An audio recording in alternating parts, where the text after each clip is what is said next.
Knew Some, But I Didn't Know It All podcast. I'm your host, Shane Nucci.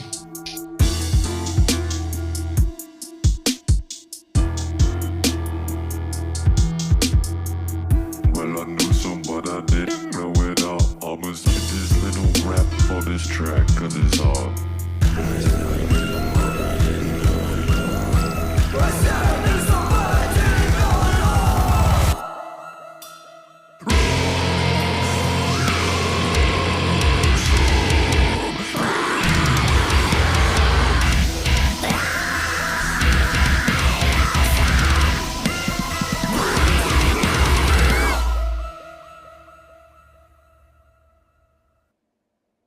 Welcome back.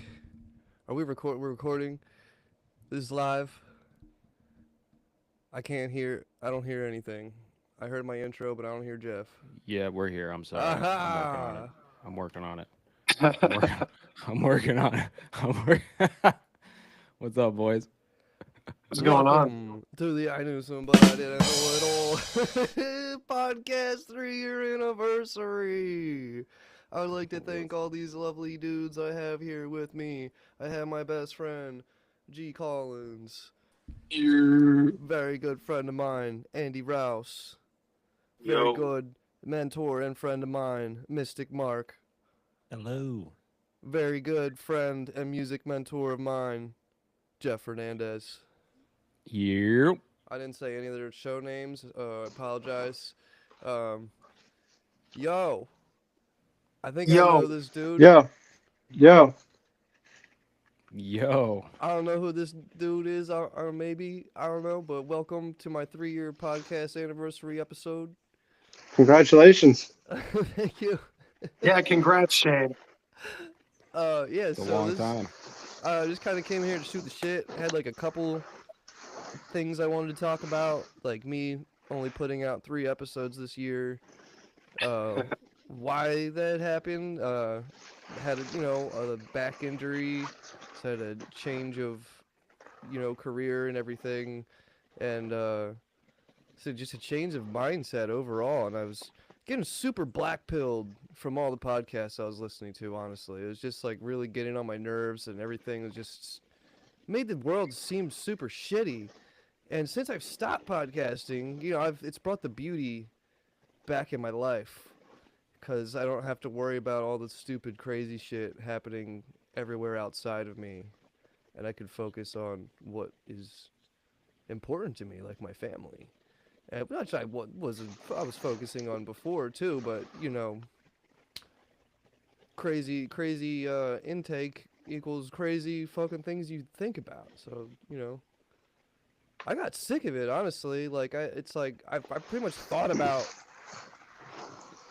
not everything you can think about, but like, it just feels monotonous to me. Like, I started this podcast because I wanted to fucking help people. I didn't feel like I was helping people anymore. I guess that's a breaking point.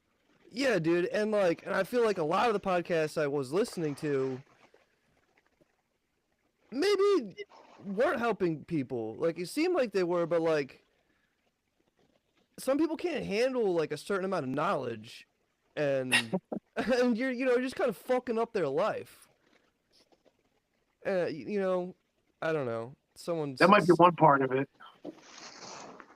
The other part of it is, keeping the lights on too. Yeah. That unfortunately, it's so unavoidably true for like everyone across the board. Whether it's pennies or dollars. That's the important part. So interesting guests are the most important point. No matter, eventually it doesn't matter if you're trying to figure something out or trying to get to the bottom of something or trying to help people. It's just, let's keep the circus going, to some degree. Not everybody's like that, of course, but unfortunately what I realized why I stopped my show was kind of for similar reasons, where it's like, the majority of quote unquote unique alternative voices turned out to be kind of just like the majority of everybody else and like the masses in general. It's the few and far between, as always, just like out there in the regular world that we're all used to anyway. Never mind the alternative world where we've, you know, for a brief moment here and there, everyone kind of feels like, oh, we all get it. Or, you know, it's like this beautiful moment that's Felt kind good. of like Atlantis, right? It's Felt a good. paradise time that we can, you know, idolize, but It felt so it's good. not It just necessarily real. fucking crashed and burned so hard. I was just like, dude, I'm out. I'm out. Like, Hey, Yeah, is that sorry. audio? Is Yeah, that sorry audio about that. fixed? I don't know what's. Is there feedback? no, you're good. You're good. But yeah, like Uh, I started my show to like talk about like everything that I love to do. See this drum set behind me? Fucking love that. That's why we started Horns Up. Okay, we only did like 6 episodes, which like fucking suck because I feel like we all got sucked into this bullshit that like yeah, a lot of it does need to be talked about, but like you don't need to make multiple episodes about like a certain topic that's like this fucking deep. I don't think, you know what I mean? Like unless it's like I a think series there's like Andy did on the fucking uh reincarnation. That was a great series. I enjoyed that, but it was also like slightly just for entertainment Yeah. purposes. Like Oh, yeah, absolutely. I learned a lot from it, but like you didn't need to have that many people, you know, come together and talk about the same fucking thing for me to get the point anyway. You know Right, but what I it's always mean? for new people, right? Like, is that the argument Yeah, perhaps that like there's always someone new that could be listening? You know, right. I mean, I trust me, I agree with you 100%. Like, these are the same emotions that I've been going through the past year, but at the same time, I'm trying to come around the other side as well. And See, that's there's why I'm a asking give these and take. questions because Yeah, I want to start podcasting again. I enjoy podcasting. I enjoy talking to you guys. It's fucking so cool. I've met you guys doing this. You know, yeah, but this is like great. it was just getting so fucking dark and negative and like I don't want to, you know, I there don't is a want to big do that to problem with other that, people. man. I mean, I'm guilty of that too, right? Like I get super black pilled on my show like all the time, you know. But there's a lot of you kind of have to make a joke of it. I think there's a certain point where you just have to troll the world. You know, it's Right. just it's like I don't know. You have different layers of it though. There's a lot of different shows, and especially like in the community of people that we all have kind of like been around, and like especially with alt media and with all the people that Mark knows and everything. It's like, dude, you can find the niches that you need, right? So Right. if you really need So cool. to lean into more of like the spiritual, like positive aspect, like those people are there, right? If you want the more like black pill, like troll the world, like those people are there.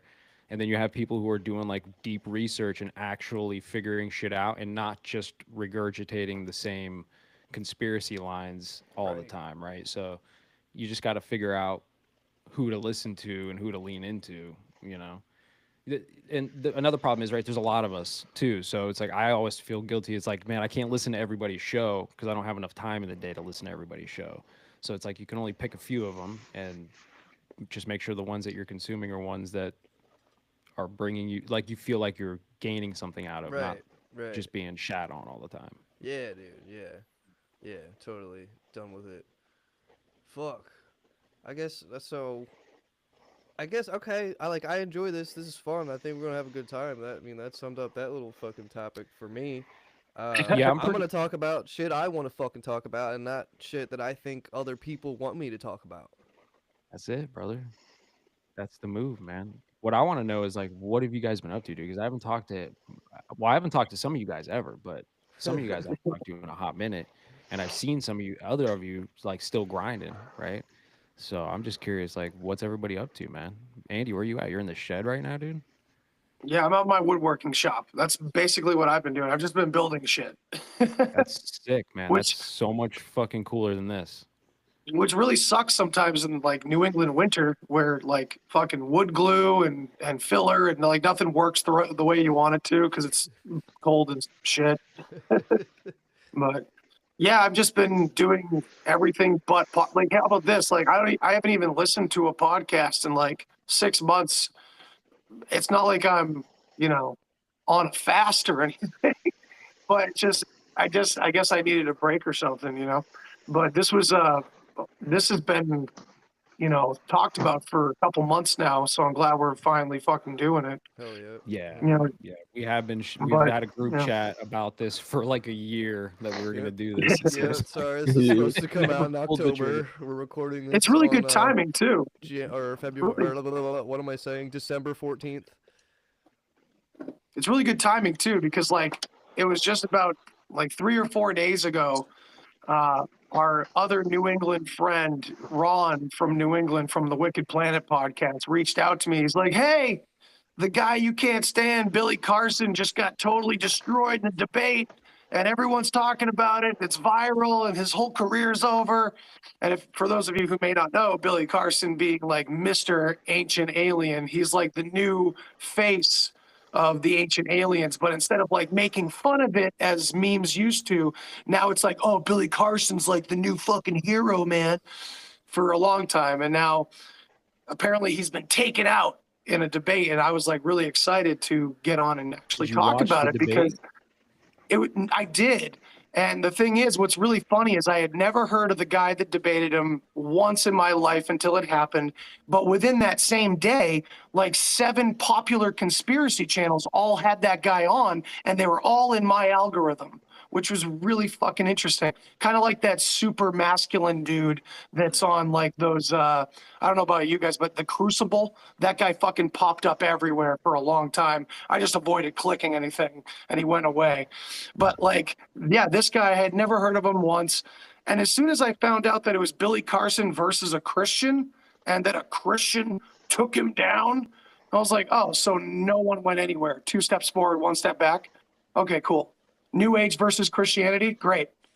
All of it comes from Judaism anyway, great. Like, whatever. It's fucking hilarious. It's a Wasn't even a fake good debate. dichotomy. Wasn't even a good debate.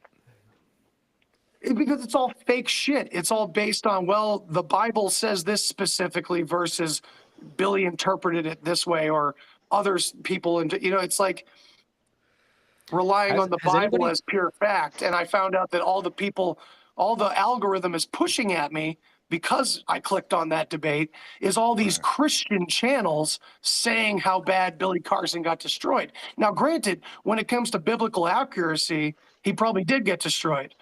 Sure. But it's just this new age, ancient alien, Blavatsky, all that kind of shit versus Christianity. And both are very controlled mechanisms already, and they all come from the same mythology regardless. So why is this the biggest fucking topic suddenly getting pushed at a lot of people? It's just a duality that's not real. It's not proving one thing or another. It's just falling back into bullshit or bullshit. That's what I'm seeing. I just gotta say, I've seen like I'm only 27 years old, and I've seen history repeat itself like yearly. Like just all the bullshit thrown at you, like it's all just fucking distractions, like from your life. Like I don't. That's what all this shit did to me. Like I couldn't focus on myself. Like I fucking left my wife to do all the laundry, and she was pretty much doing all the cleaning and shit, because I couldn't fucking get down back to earth. And like, yo, I need to fucking help clean my house. Like, Make your bed. like, you feel better when you make your bed in the morning, dude. Like, make your fucking bed in the morning. Like, the fucking, like, I'm not even talking about Peterson, dude. Like, but for real, like, I don't know. I think I remember him saying that. Like, dude, you do feel fucking good. Yeah. Yo, people are commenting this. Fuck, cool.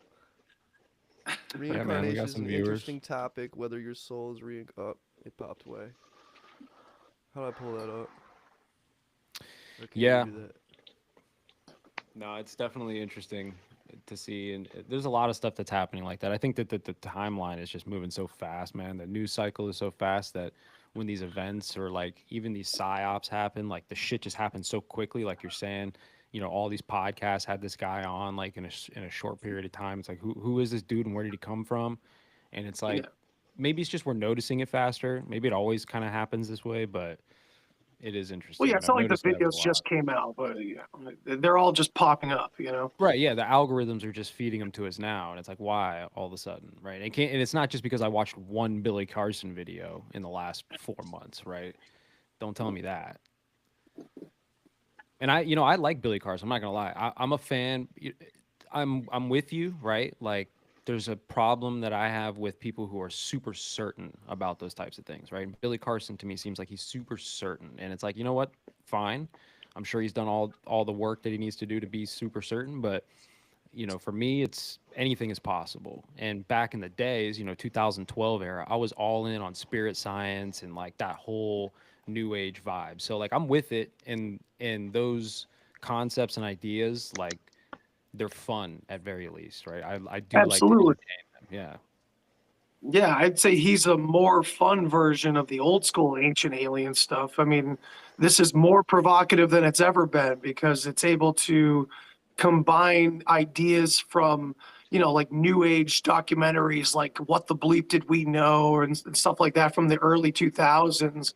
And now it's all coming to fruition and it's all kind of being glommed on with aliens and consciousness and psychedelics. They're able to kind of take all of these different thought categories and kind of shepherd them all together in a way, which is kind of terrifying because it's all so subjective. That comment right there, knowledge is worth as much as you grow knowledge is worth as much as your growth and what you gain from it. Beautiful. That's Yeah. So Deep. that's I was listening. Well, it's also like, you learn the same things over and over again, and you're just different when you learn them. Right. So you get, different perspective each time. Or maybe you're not learning the fucking lesson, so it keeps happening to you over and over again. Well, that's Oh, that could be fair. spooky. I'll tell you, I've been rewatching the X-Files the past couple months from Yo. literally season 1. I'm now all the way into season 11 where they started over like 10 years later. It's super different vibe from one season to the next when you just jump from like the old series into when they revived it. But man, just throughout the whole regular series, like they're literally just like every podcast that we listen to and were a part of the past few years because they cover everything. I even heard like Operation Northwoods get mentioned by fucking Mulder. Like he literally they bring up every conspiracy that, like, even someone me that's been, swimming in conspiracy waters for 20 years, the X-Files, rewatching it, man, they cover everything that even shit I thought was like kind of newer released information these days. No, they just brought it up on cable television. Yeah. So what? I guess that's another It's problem frustrating. I've been thinking about this kind of shit and knowing this kind of shit for 11 years, and like it's just like fucking talking in circles at this point. Like, it's so great to see the masses starting to realize some of the shit that I've known since I was fucking 16 years old, and that people like Andy have probably known since he was that age. Like people before that have probably fucking known too. There's not many of us, but fuck, dude, I don't even know what I'm saying. I just fucking, I don't know what is going on in the world anymore. And I know what you're saying, man. It is like, yeah, everybody's kind of like realizing the countercultural ideals that we felt when we were younger. And now we're adults and we're like, yeah, man, why didn't you see this before? But at the same time, now we're seeing a lot of those things from an even broader perspective and going, Right. wait a minute, I might have been wrong. yeah, dude. So it's like, nah, dude, like, I don't know, shit just seems to get more and more fucked. And this, god damn it, podcast. I'm getting black-pilled again, guys. Sorry, my bad. Excuse me if I may interject. Yeah, go ahead. Please. Full disclosure, I was just setting up my lighting situation. I haven't done a podcast in almost a year now, I think. You And join the club, dog. What's yeah, up? but to what you were saying is like, yeah, I feel like there's some people who they actually knew more when they were younger. They were actually more open-minded. And, I've been spewing this kind of shit about this or that or whatever since the 90s, since I was in high school or whatever. And I felt like my friends were a little bit more open-minded. And then some people have gone extreme in one way or the other. But as far as waking up, it's like there was people who were asleep and they still haven't woke up, sure, whatever. But they're good people. They're just normies, but they're not Yeah. necessarily bad. I feel like the only bad people, or the ops, or whatever you want to call them, are people that are on an extreme end, one or the other. Yeah, dude. And I know Q-tards, and I know Proud Boys, and so they're over there on that side or this side, depending on which way your mirror's facing.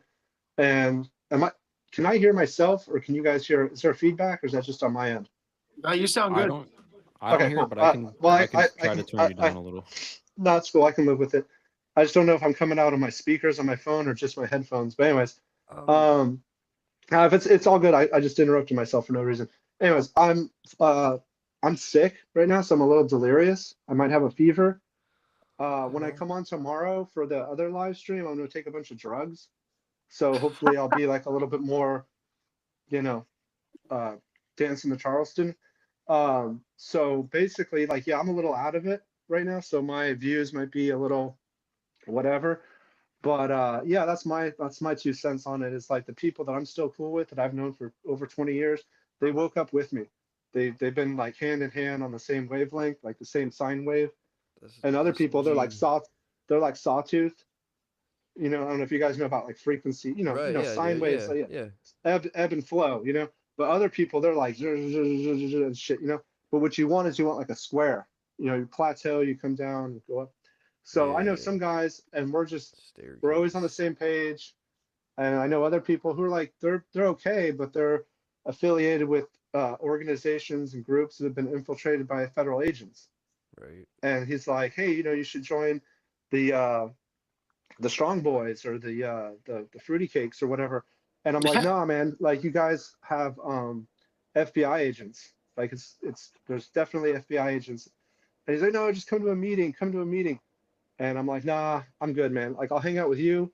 But so I went to a 4th of July barbecue, and I didn't know that there was going to be Proud Boys there, which is fine.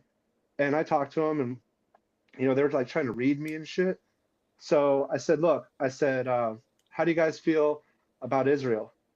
And well, Israel, the Muslims are a bigger problem, and pornography is a bigger. I said, well, who do you think's behind all that? And then they were like, kind of like, don't invite that guy. Don't invite that guy. Well, So I was like, all right, speaking cool.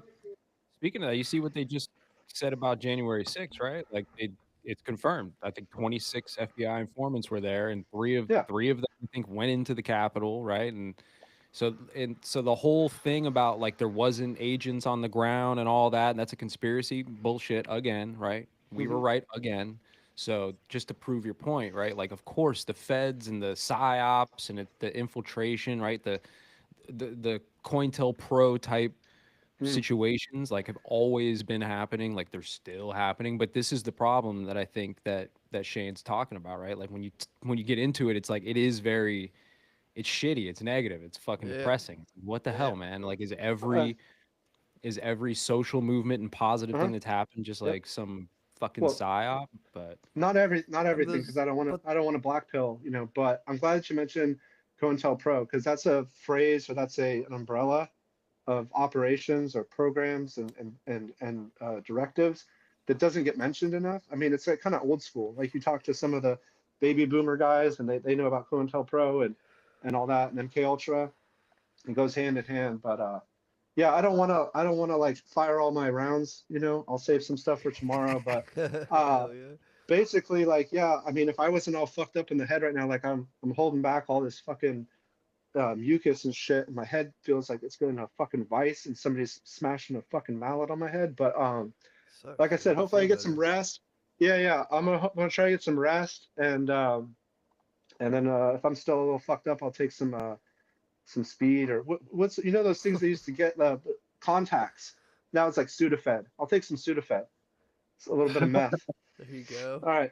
Yeah, You man. boys have fun. Remember that the devil's always watching. Hell Yeah, brother. man. Hey, get better, man. Drink Thanks some for- water. Thanks for joining, dude. Thanks Yeah. for coming on the Alright. show. I'm gonna leave everything on, and I'll just come in about 12 hours or so, or 10 hours.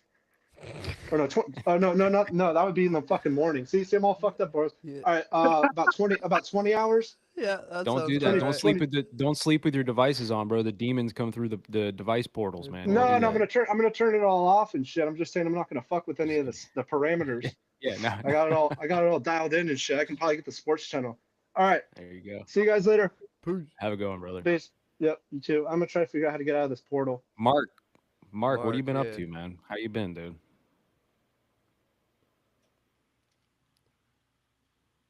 Damn, we just put him on the Yeah. spot. He wasn't ready. He's a He fuck- wasn't ready.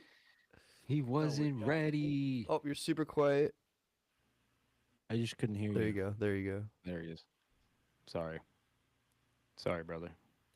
No, I couldn't hear what you said. What did you say? No, I just said, "What's up, man?" I said, "How you been?" I feel like we just been talking this whole time. That's what this is. It's a podcast. Yeah, I have nothing to add so far. Happy to be here for the third anniversary. What have I been up to? Just looking outside to see if I see any drones. I'm not too far from New Jersey, so who knows? Yeah, what's Maybe up with they'll these? come What, this way. tell me about this. I'm curious about this because apparently people have been seeing fucking drones all over my county. Oh yeah, in Maryland. Yeah. Well, you should look outside. I don't know. I mean, I don't know what they are. I don't believe any of the stories that are being told about them. So I haven't heard any of the stories. I've just been seeing people post pictures of drones and be like, "Why are these drones here?" no, well, Mark, I don't do you- mean that. I mean, like, I don't believe any of the like official explanations, like, like, oh, it's Iran, or oh, it's not Iran, or oh, it's Russia, or whatever. Like, See, I haven't even heard any of that. Have like no current events in my. What do you life right think now it at is, all. Mark? I don't know. If you had I to don't guess, think you think it's just some Iran. schmucks flying drones around, like trolling people? No, You don't think so? no. That's like my No, first thought. whatever it It's is, like, they just don't want us to tell. They just don't want to tell us because it's either embarrassing or it's something that they are doing, and they want us to think it's Iran. But who's they? I don't know. it is interesting that they pick Iran, right? Like, Andy, nothing's coming out. You're muted. it's just weird to me that it's just such an like it's not like anything that's being hidden. Like these things are obviously being seen and everybody's posting and talking about it. So it's like whatever like sneaky shit they were trying to do obviously isn't really working, or is it? I don't know. So maybe my super conspiratorial mind is just like jumping to Project Bluebeam every chance it can. So Hell I'm like, yeah. is this just like a layer of that? Some weird be afraid of something from the sky, that you can't really put a nail on. Like, what is this? Because I to me, like- Project I'm- Bluebeam isn't necessarily alien invasion or merging of gods to create a new world order. To me, Project Bluebeam is just like I said, it's just some event that's See, I'm from waiting for from 'em the sky, right? to do the Spider-Man drone thing. Have you see this Spider-Man comes home or some shit? I don't know. It's one of the newer Spider-Man movies. The main villain, basically he spawns all these fucking monsters and shit, and he pretends to be a superhero and like defeats them and shit. But it's all drones, casting holograms. See, it's like And it's like, dude, if they put it in the fucking movies, like that's when they're telling you what they're gonna like, and god damn it. well, not only Get that, back but you've into this seen all the stuff from like Ukraine in the last like year or two. There's been all this That's talk fucking about like so how crazy the horrible, drone dude. warfare That's is so and everything. horrible. So it's like they've been already like Dude. they've already been like psychologically like seeding the population with how dangerous drones can be. So, I mean, when you strap a fucking bomb to it, yeah, dude. well, of course, but That's brutal as I don't know. fuck, It's dude. weird. I feel horrible for those boys on both sides. Like, god I feel damn like it. it's gonna be like either some kind of hoax or a trolling event of some kind. Like Mark said, maybe it's embarrassing. I think embarrassing is probably the key. It's probably just some Reddit nerds who got their hands on a couple swarms of drones, right? And they're just out there doing whatever they want, and people are like, and the government's like, shit, we don't really know what to do about this. We can't say that either because then Iran might come over here with drones. Like, put a lid on this, bro. Fix it. Hurry. That's what I think's going on. Fucking drones, dude. Dude, is space still fucking fake and homosexual? As far as I'm concerned, to an extent, yeah. You know, I mean, I just think the information we get about space is just No, not. totally. It's not I just kosher, had to right? make that. I just had to make the joke. Yeah, I like to speak hyperbolically because it makes good thumbnails and good titles and stuff, right?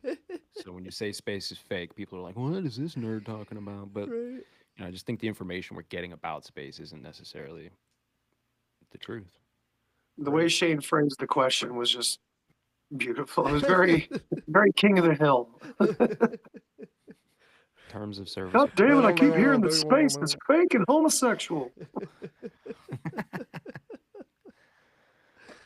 Fuck, Mark. Mark? Tell me more. What is like? What are you into right now? Get me. You like? I loved your show. Your show is one of the shows that made me feel good, and then fucking black pill me.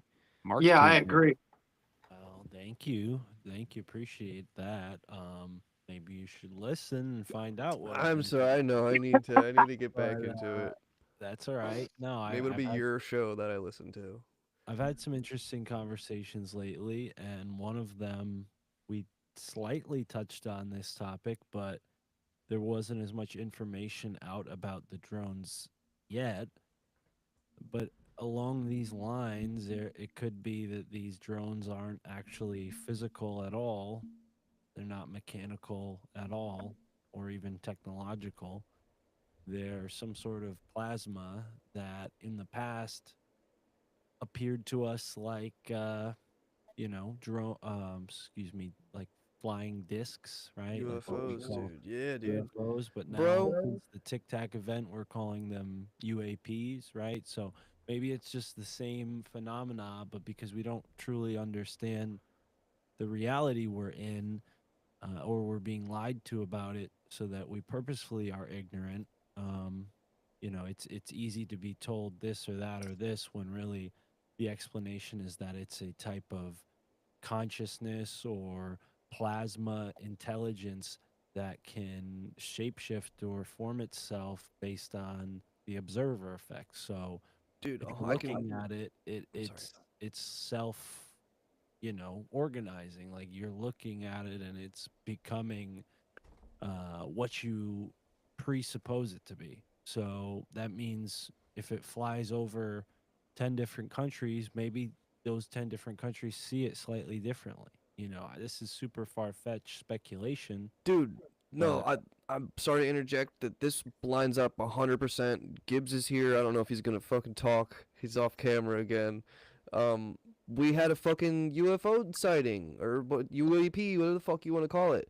My wife also saw it from a different perspective. So in my house where it is, just say this is my house. My trailer was behind it like this.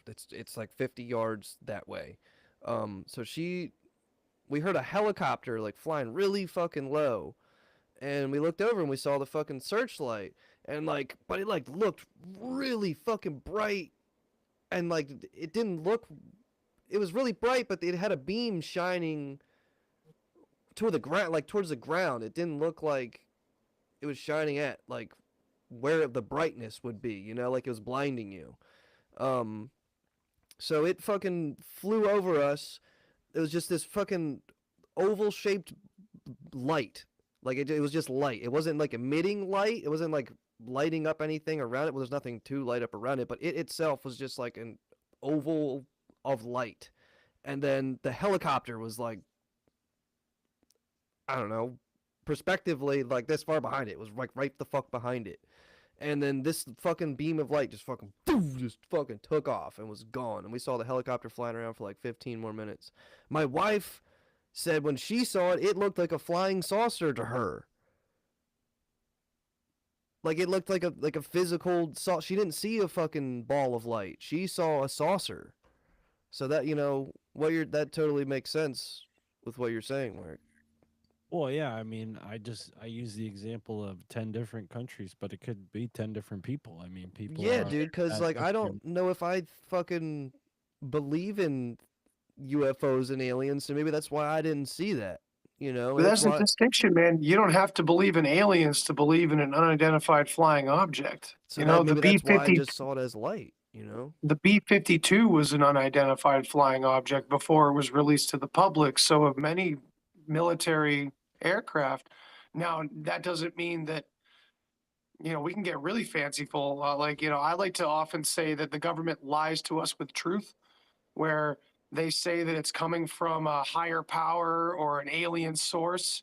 Well, what's to be said about the power of psychedelics and meditation? You know, the alternative mind perspective that can be reached through certain practices that the government is very well aware of, and they're very comfortable. Everyone for throughout history has been very comfortable in kind of explaining the knowledge or the inspiration that comes from that as coming from like a channeled source or from an alien source or from a spiritual source. You know what I mean?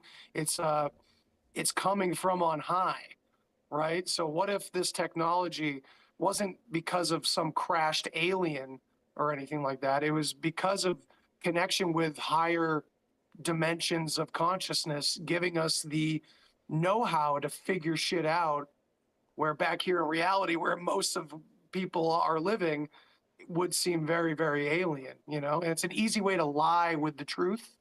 Right. Right. I, I just want to point out that right now we have sparked a flat Earth debate Yeah, I on fucking Twitch. see There's a that. I want to hear from all the people in the southern hemisphere looking at the North Star, man. Just take I out your love it. telescopes, because you can see planets and stars clear enough to claim that they're all liquid goo and not real solid objects. So then you must be able to zoom in on the North Star, even if you're way far out near the ice wall, right? Even if it's not as close to as the Southern Cross is, Nah, you dude. should be able to Nah, zoom the in opacity on the of North Hold on, Star. the we can't opacity, turn dog. we can't turn this into a. We can let them debate flat Earth in the chat, bro. We can't. If we do Just this on someone rich live, needs bro. to take a fucking boat around Antarctica Well, with a I fucking looked camera into Flat feed. Earth. I listened to the fucking what's his name's Flat Earth podcast. You know. Listen, Here's my I problem. love. Can I just say my one problem, and I'll shut the fuck up about this. I promise. Okay. My problem is when everyone, and now of course it's becoming more popular because alternative is becoming more popular. So the question continues to be asked of flat earthers: why the lie? Why the lie, man? Why would they lie about the shape of the Earth? And what comes out of every flat earther's mouth is the excuse for every conspiracy under the sun. They want to belittle us. They want to keep us down. They want to hide things from us. They want to make us feel like we're just floating in infinite space. Well, doesn't our ego and the material world do that to us already to hide the beautiful surprise of the reality? You know, I mean, the physical reality is an illusion already. The government doesn't have to do that. Yeah. Fucking So- mic That's drop, that. Now man. shut up. That's fun, dude. Listen, I love a good flat Earth debate, man, but we need like a whole 2 hours for that. And, you know, I got You need, people we like, can a bring in team for of that too. Like scientists, I don't. too. Yeah, I don't. You know, I understand the right model enough, but not enough to like sit here and, you know. I just defend the don't model. like think anyone can say anything is like a for sure. Like I don't know. That's kind of talking out of my ass a little bit. I don't know how to word that better. It's been a long time since Nailed I've it. had to articulate speech this well. Well, but none of us can prove we're even here, right? So, fuck all else, right? like that's where I'm fucking at. Sorry. See, I don't know, man. Like I always reference like these newer like quantum discoveries and stuff that are happening and this and that. But at the same time, in the back of my mind, I always wonder, like, these are still theories too, right? Because I always go back to that in all my shows is like, well, that's just a theory, right? Gravity's still a theory, there, whatever it is, and so are all of these like string theory and like uh, all this shit. It's all theories. It's Quantum all mechanics. theoretical. Yeah. So who knows? Well, that's another thing of quantum mechanics, right? Everybody loves to source quantum mechanics, but then they take what happens on the like Planck scale, and then they pretend it's happening on the macro scale. I think that's a real important distinction that like a lot of what goes on in the new age is like they take examples from folklore and all kinds of mystical ideas, and it's stories about the macro world. But when we talk about that strange behavior of reality, that exists on the subatomic scale, but not the macro scale, and that's the amazing thing about it. So when people associate quantum mechanics with human beings traveling to different dimensions and interacting with entity, all those kinds of stories that they base in like, well, this quantum theory is blah blah blah. It's like, yeah, but that happens to one proton and not multitudes of protons. That's the magic of it, and that's what blows scientists' minds, is that this world exists on the microscopic or subatomic scale, but it doesn't happen that way on the macro scale. It doesn't express itself that way on the macro scale. So it's almost like all of fairy tales are just kind of like wishing that the quantum world existed on the macro world, but it doesn't. And that's why when people think it's proof, because, well, the quantum scientists are saying this, so therefore I saw a ghost or whatever it is, it's like, it's a very incongruent way to relate things, if that makes any sense. I would have to disagree with just personal experience. Okay. Um, I'm not saying consciousness ain't weird. okay. Maybe I just interpreted it incorrectly. As in, like, on the quantum field, one proton, an electron or whatever, can disappear and reappear in another place, and scientists can't account for any of the physics involved in it. Spooky action at a distance, Right, as yeah. Einstein always called it.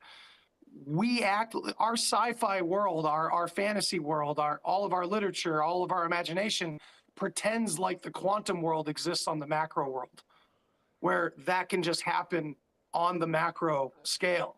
And it doesn't, we're looking at the fabric of reality and pretending that what the fabric shows at a distance is supposed to be the same damn thing. But it's painting a picture, and we're expecting the intricacies of the picture itself to be evident on the scale of the picture. I'm getting caught up on language here, but I don't know if anyone's picking up what I'm putting down. I'm trying to, but hear what I have to say. I don't know if I'm disagreeing with you or not, but like, I swear to God, sometimes like I'll put something down and I'll like consciously know I put it somewhere. Look for it a couple minutes later and it's not there. Go away from it, then come back to that spot where I know I put it, and then it's there. Also, I've done a like money ritual where, I mean, it could 100% just be coincidence, but I don't think so. Where I sat here and I counted out $10,000 and $100 bills in my brain, just visualized it, and within like 6 to 12 months, I got $10,000 for like no fucking reason from somebody. No reason? Like they're like, they just gave me $10,000. I mean, that's pretty cool. Like, gifted me $10,000. Like, the beauty of it is there's no way to prove that it wasn't from you counting it out in your brain either. right. Like, it's really up to you. It's all the thing is I'm not I'm and all my skepticism and negativity, which appears that way a lot of times. I'm not saying to not trust your damn self and that consciousness isn't insanely powerful. It's just that every there's a lot of bad guys out there that are trying to steal away that power and give it to someone else. Like you have to channel this or channel Right, that. right. Or, There's a lot you of know, manipulation around that. Yeah, yeah. And I'm Oh, not telling yeah. you if you go and fucking think you're gonna count out $10,000 in your head, you're gonna actually get it. But I don't know. Maybe if you think you will, maybe you will. It fucking happened for me. I know Mark had a similar experience. Um, with the coins, with the gold coins. Um, yeah, yeah, yeah. So, I don't know. I don't know if you call it spooky action at a distance, like 'cause it happened right the fuck in front of me, but Well, so I mean, yeah, maybe I'll retract like the intensity of what I was saying. Like it can happen in like a but consciousness way, but like it's on not a in mental like way. it's not like, oh, my fucking weed bowl is empty. I want it to be full and not have to grind up some weed and put it in my bowl and just fucking it magically spawn in my bowl. Like that's not gonna fucking happen. Right. I don't think anyone's meditating and flying, Right. but Right. but absolutely, Maybe if they're that's alone. the example And you if the gave, and people around them believe that they can do it, then maybe they can Well, see them fucking float in a room. I think Maybe. that when Turn they on a when they say camera, maybe it things won't work.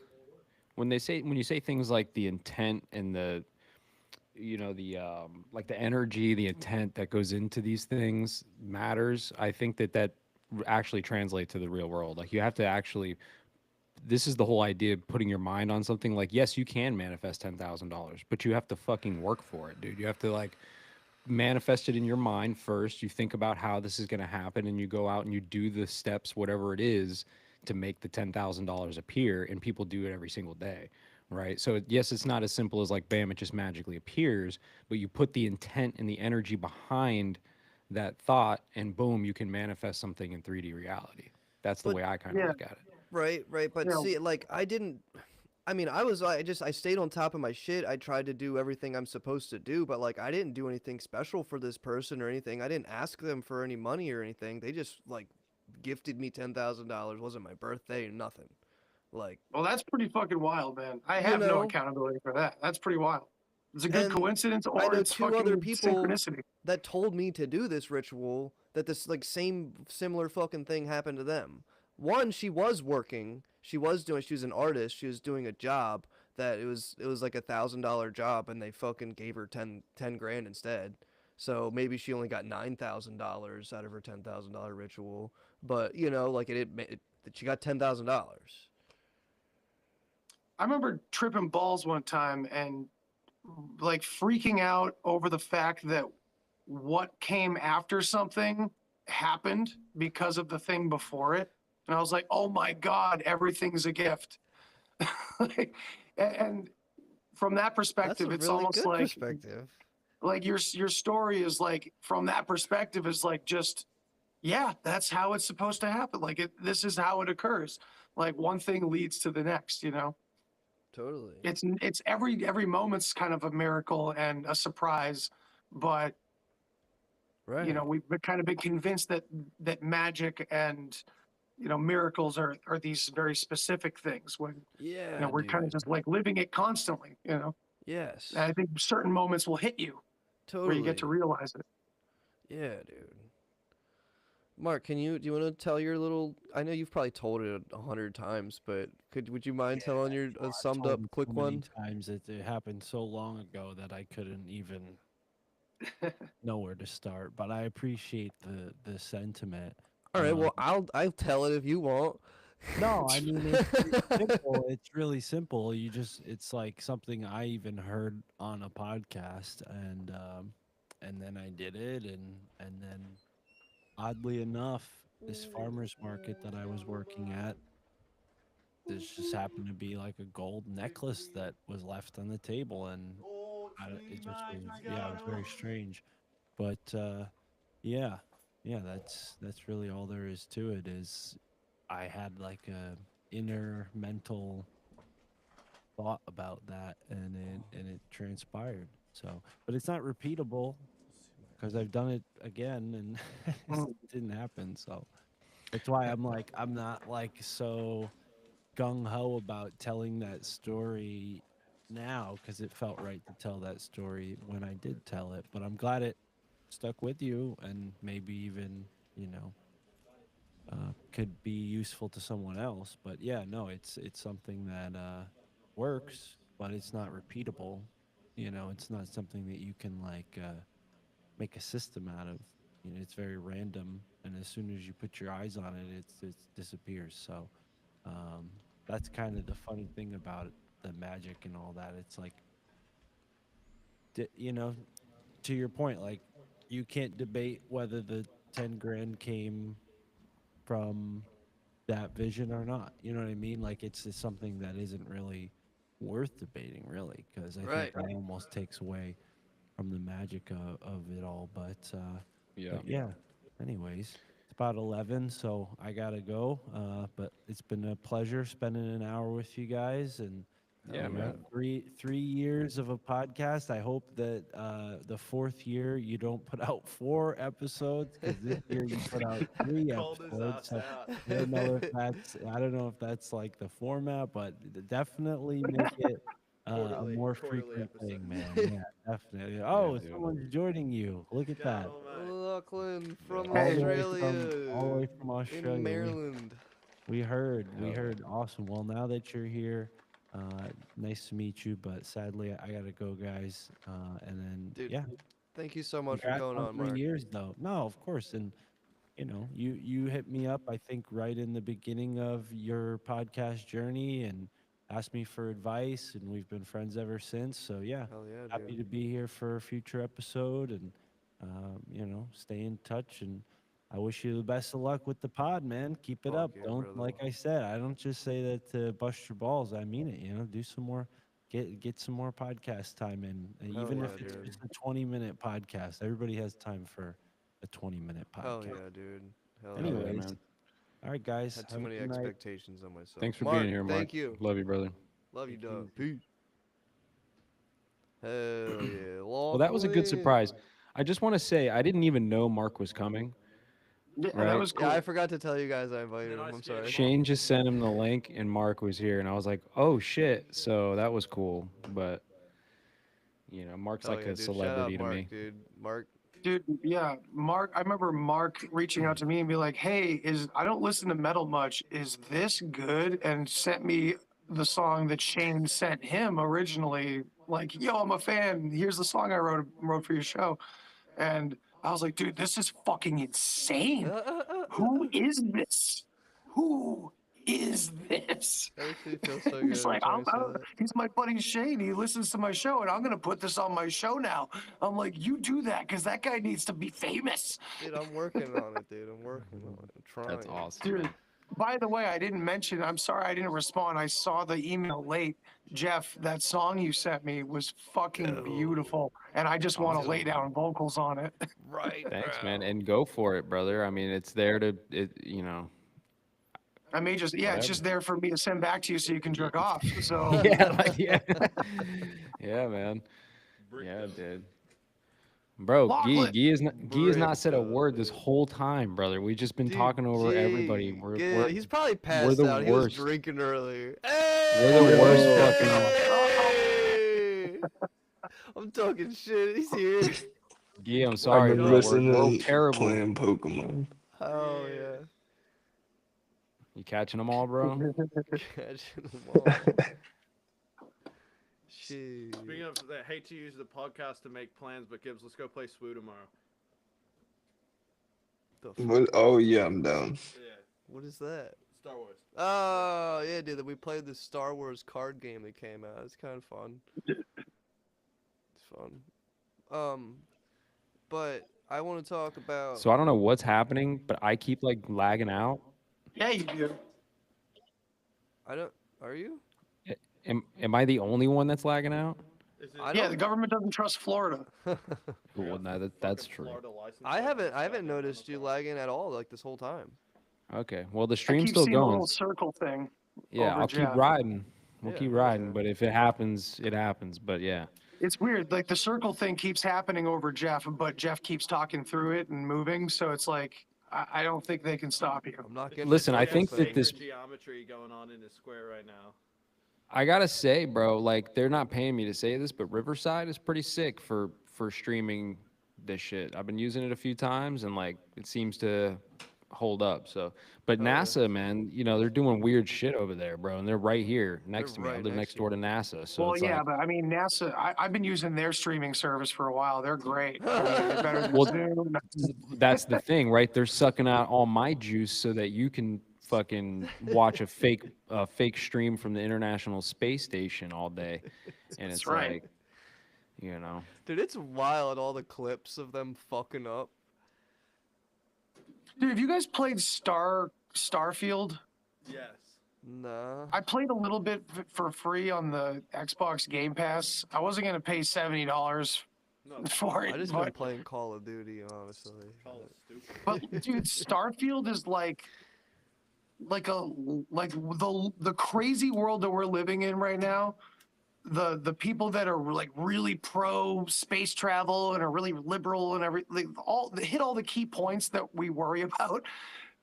I feel like Starfield, like the whole mythology in the fucking story, is literally their wet dream. It's really fucking crazy, man.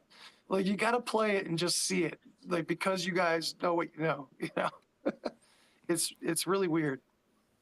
Yeah, for I mean, I sure. guess it doesn't surprise me from a massive studio like Bethesda to be like, you know, pushing out narratives. I guess. But You know. This is the same fucking goddamn Dude. fucking studio that made Assassin's Creed. They fucking love pushing narratives over there. They just changed could- the history, man. yeah, No, Ezio Yeah, was dude. real. Ezio was real. He really did kill Yep. the Pope. 100% happened. Oh, speaking of the Pope, did you guys hear about him opening a portal to like Satan or something? Like there's some ritual that hasn't been done in half a century, so everybody's losing their minds. Yeah, it's because his fucking football I team haven't back heard in this. Argentina was about to get relegated. He had to do something to fucking. What the fuck? We gotta turn you up. I can't hear you. We yeah, only I have. gotta- Yeah, you gotta we get a only have little one- closer I to the gotta mic. speak into the We mic and only not have be one such mic, a yeah. dickhead. I just gotta get in Oh, here and that's not right. be Push afraid. that Shane guy out of the way when you have to speak, man. Man, fuck Yeah. this. No. Playing. Taking over the show. This is a welcome to the I Lachlan, but I didn't lock it all podcast. It looks like I'm just watching a Lamb of God interview. Like the two of you just look so metal right now. It's great. I wish. You know what's funny is every time we get together, we talk about doing more horns up. So maybe this will spawn something. Yeah, let's just do horns up now. Fuck it. Speaking of that, have you guys got your Tesseract tickets? Because they're coming back around for one more tour of Yo, War but Being. I don't know if you guys. I just caught What do my you mean, one fucking more tickets tour? for Are they- Death Clock, bruh. Whoa! Oh, that's Yeah, sick. Death Clock coming to fucking Brisbane, the Tivoli too, which is a fucking that's that tiny ass venue where I saw Shikari 2 years ago. Oh, Yeah, so they're cunt. playing a small ass venue, like 400 people type of thing. Ooh. It's gonna be sick, man. It's gonna be sick. I get the chance this spring to see Poison the Well and Glassjaw in a 25-year reunion of the album Opposite of December. And I don't know if anybody loves Poison the Well or remembers them or cares, but man, they were a thing for a couple of years. Oh yeah. I'll have to check them out. I just co-headline with Waking the Cadaver That's in bad. September. That's badass. Yeah, that's Is he that's opening definitely a bunch of different level. portals? Was it the Pope's opening portals in the We're gonna Vatican? Is that what's lose all the happening? conspiracy Yeah, people he's, with their the- metal talk. See, this is It's like this, no, it's a ritual to do with like Lucifer or something, and of course, there's a couple layers to that, right? Because of course, Lucifer isn't what crazy religious people think it is. You know, these are older words and older concepts than religion. So Watch this But- actually just be a giant game of Chinese whispers, and it comes back at the end that the Pope was just playing Portal 2. Like, probably, I would love that. I would absolutely love if he's just like playing Portal, and he just like made the government make him a portal gun.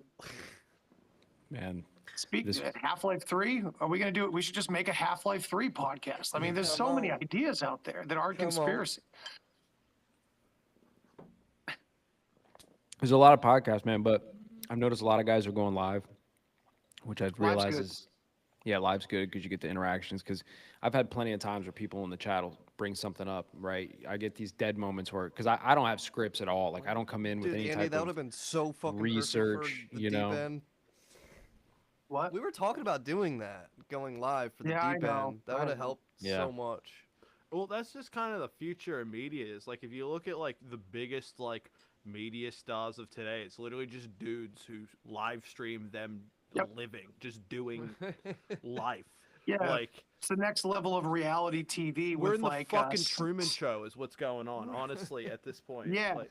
Like, those YouTubers like Sneeko, those young guys that have like 6 bodyguards around them, and they're just spewing like young adult shit like we all did, but like now 2 million people are listening to them. It's terrifying. Yeah. yeah. It's, And I so wanna yeah, exactly. Imagine if like all the dumb retarded, all the dumb shit we said as kids, we had an audience of bro. I could have like Shane has known me a long time. I was a fucking wild cunt when we were teenagers. Like if there was a group, if I had a following, it would have actually. I would have been underneath a fucking. I would have gotten in the car, He turned my would've car. Like Started the Wild Boys, or what is it? What are they called? That the dude was talking about? Proud Boys. The Proud Boys. I don't need that out there. No, no. A Proud Boys equivalent. I'm proud to be a boy. Let's just leave it at that. No, I'm kidding. I'm not actually a proud. I'll tell boy. you, I'm proud to be a man.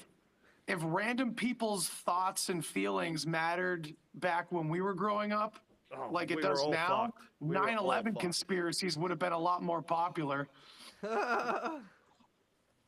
Because I mean, Yeah. people like us Fuck thinking it, let's do 9/11 it was live. questionable at all was just the weirdest thing to bring up in high school, and I was literally a fucking sophomore in high school when it happened, and like people were looking at me like I was crazy immediately.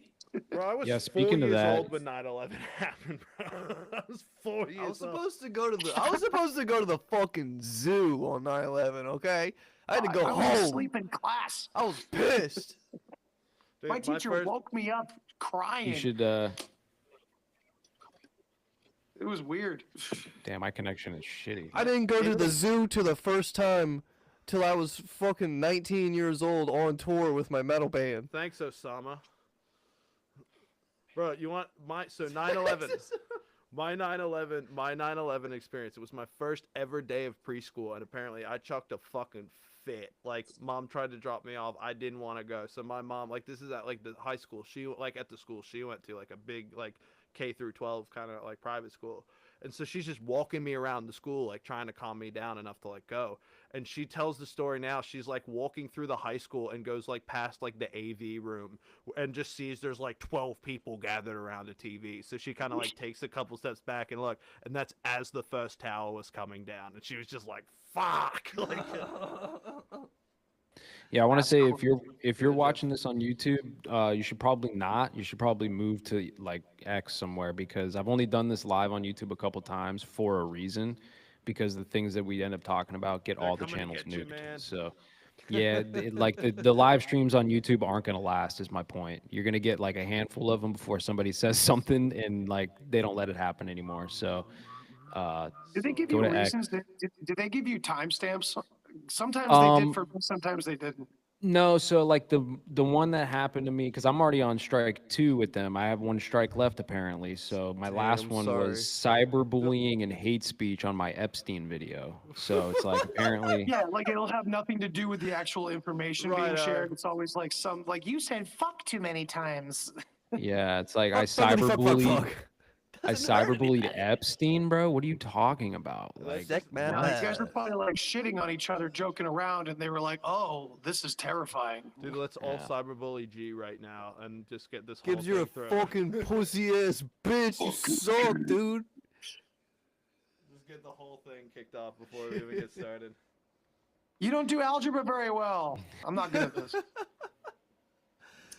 No, What- bro, numbers and letters was always confusing as shit to me. I like trig. I somehow did better in trig than I did algebra. I was just like, this isn't real. I was like, give me numbers. I'm too autistic for this.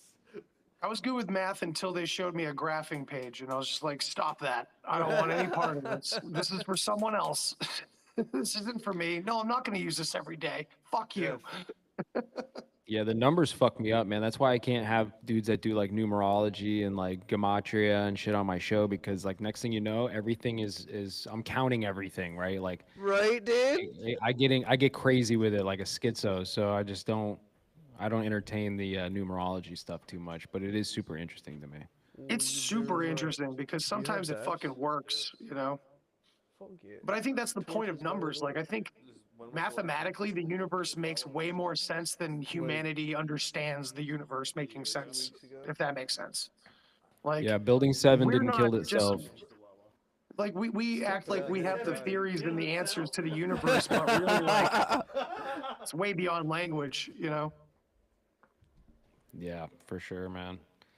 Yeah, I think that's one of the big things that's been lost over history, right? With I don't know if it was the burning of the Library of Alexandria, or if it's Dude, can whatever you is under the imagine? Vatican, wherever the secrets are, right? Or if they're lost, I think that's really what it was. Is just like a deeper understanding of the nature of reality. I don't think it was really like advanced Right, see, dude. technologies or anything crazy like that, outside of maybe like Oh no, Jeff just out on froze Mars, on. some Earth or something, There he but is. that's really it. No, Jeff, this is exactly Yeah, what I'm I was back. talking I don't know what's about. going on, man. Jeff, this is what I was saying before about like they lie by telling the truth. Same thing with the counterculture, talking about advanced technology in Atlantis and everything.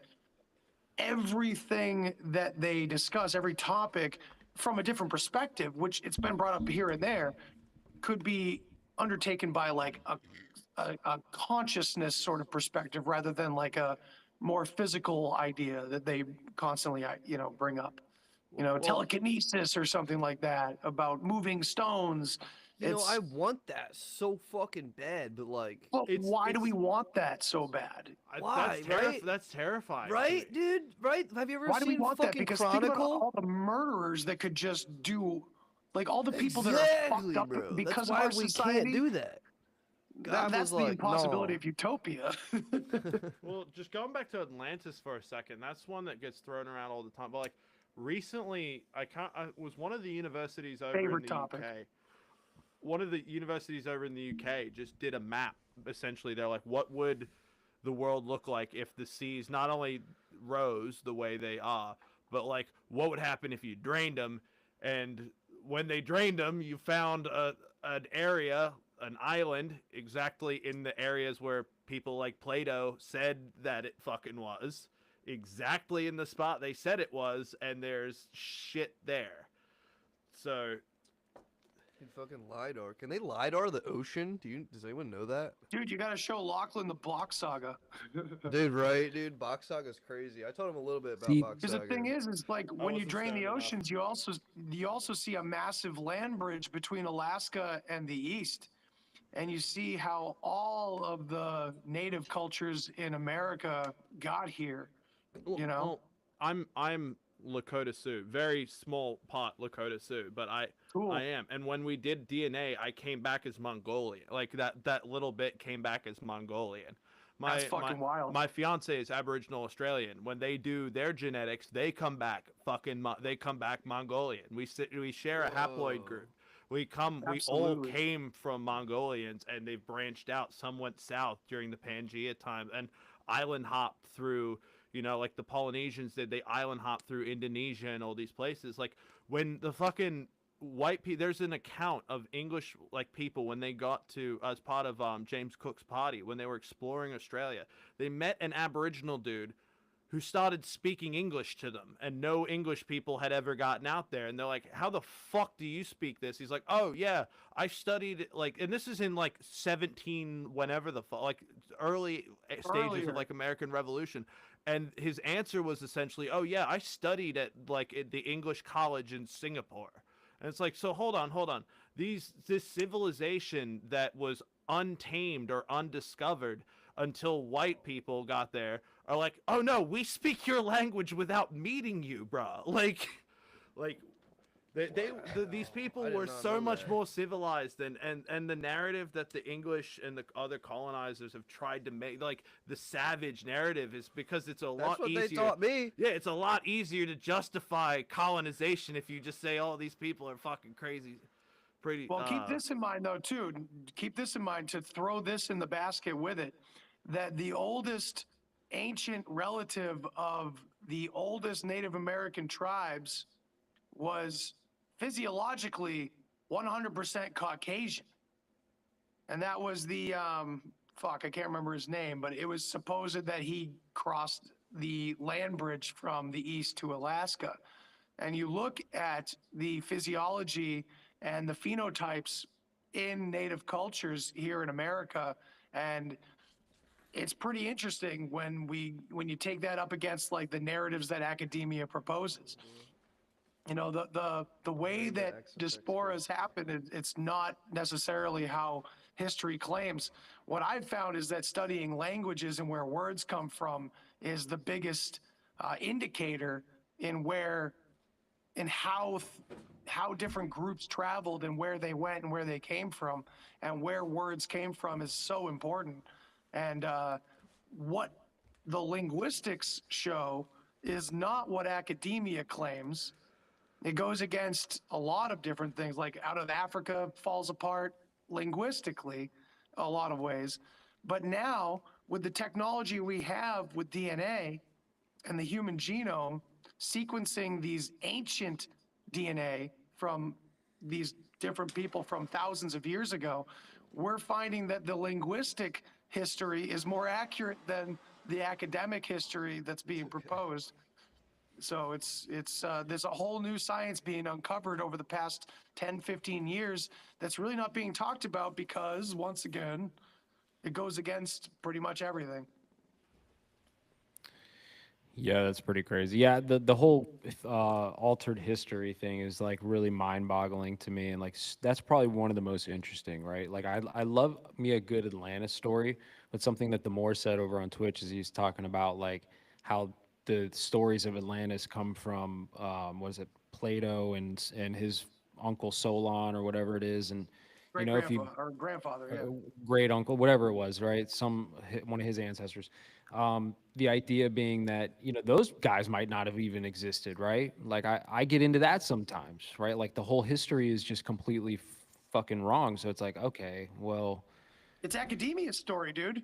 It's Yeah. like they propose it as a myth. They don't tell you, oh, go look for Atlantis, it's real. But they propose it as a myth, but they teach it in every Rockefeller school across the world. They teach it as a place that you can find on a map, and people come up with millions of theories over time. right. Yeah, man. Except the one I, I mean- talk about, which is a time period and not a place. And no one really talks about that one other than Thor Heyerdahl, who's dead now. you But know? that's when you start getting into like the new age shit, and that's when you start losing people. But like, I Yeah, don't it's know, a dude. cri- That's, I that's mean- where this whole 70-30 rule fucking comes in. Either 70% of new age shit is true and 30% is false, or only 30% of this shit's fucking true and 70% is false. That's kind of what I'm more leaning towards. But like, I don't know. I am more on like the side of Atlantis was a fucking time period, because I think time is just a fucking infinite loop that, you know, there's no other explanation. Well, it's more than you that. know- The reason why it's a time period is because of the language that the word fucking comes from, which is a northern word. It's a word that comes from the northern hemisphere. First of all, that's not, you know, debatable. It's Atlas. It's Atslan. It's all these words. It's related to all these words that happened to cultures in the northern hemisphere. So at the That's- risk of, sorry, I was just gonna say, at the risk of getting too like spending too much time on this, this theory here is completely new to me. So like, if y'all could give me like a pretty basic kind of like quick rundown of it, that'd be appreciated. Of Atlantis itself? Oh no, as the theory that Atlantis is a time period rather than a physical place. Yeah, Because I'm it's very not a po- intrigued. I'm it's- very intrigued. It's not a very popular topic at all, but it's literally the reason why I got into what I got into personally, because I was really interested in lost history and a possible civilization that existed before history accounted for it.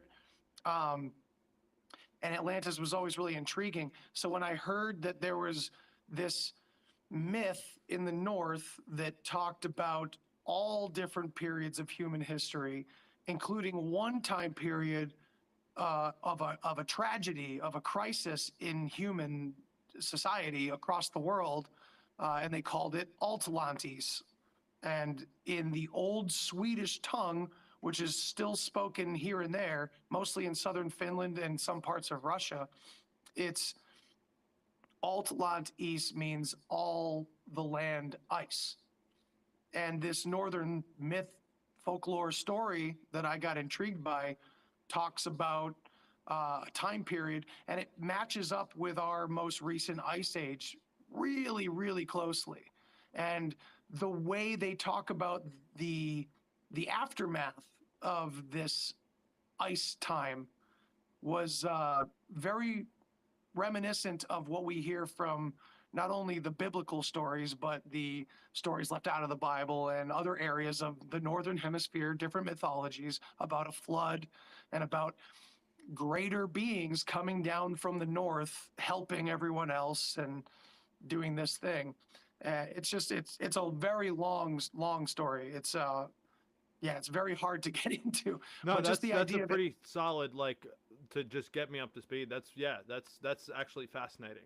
Like, Yeah, I mean, Box it's Dog in opposite. What I've come to find over like really studying it is what this theory is it's directly in opposition to one academia that says Atlantis was just some mythical place.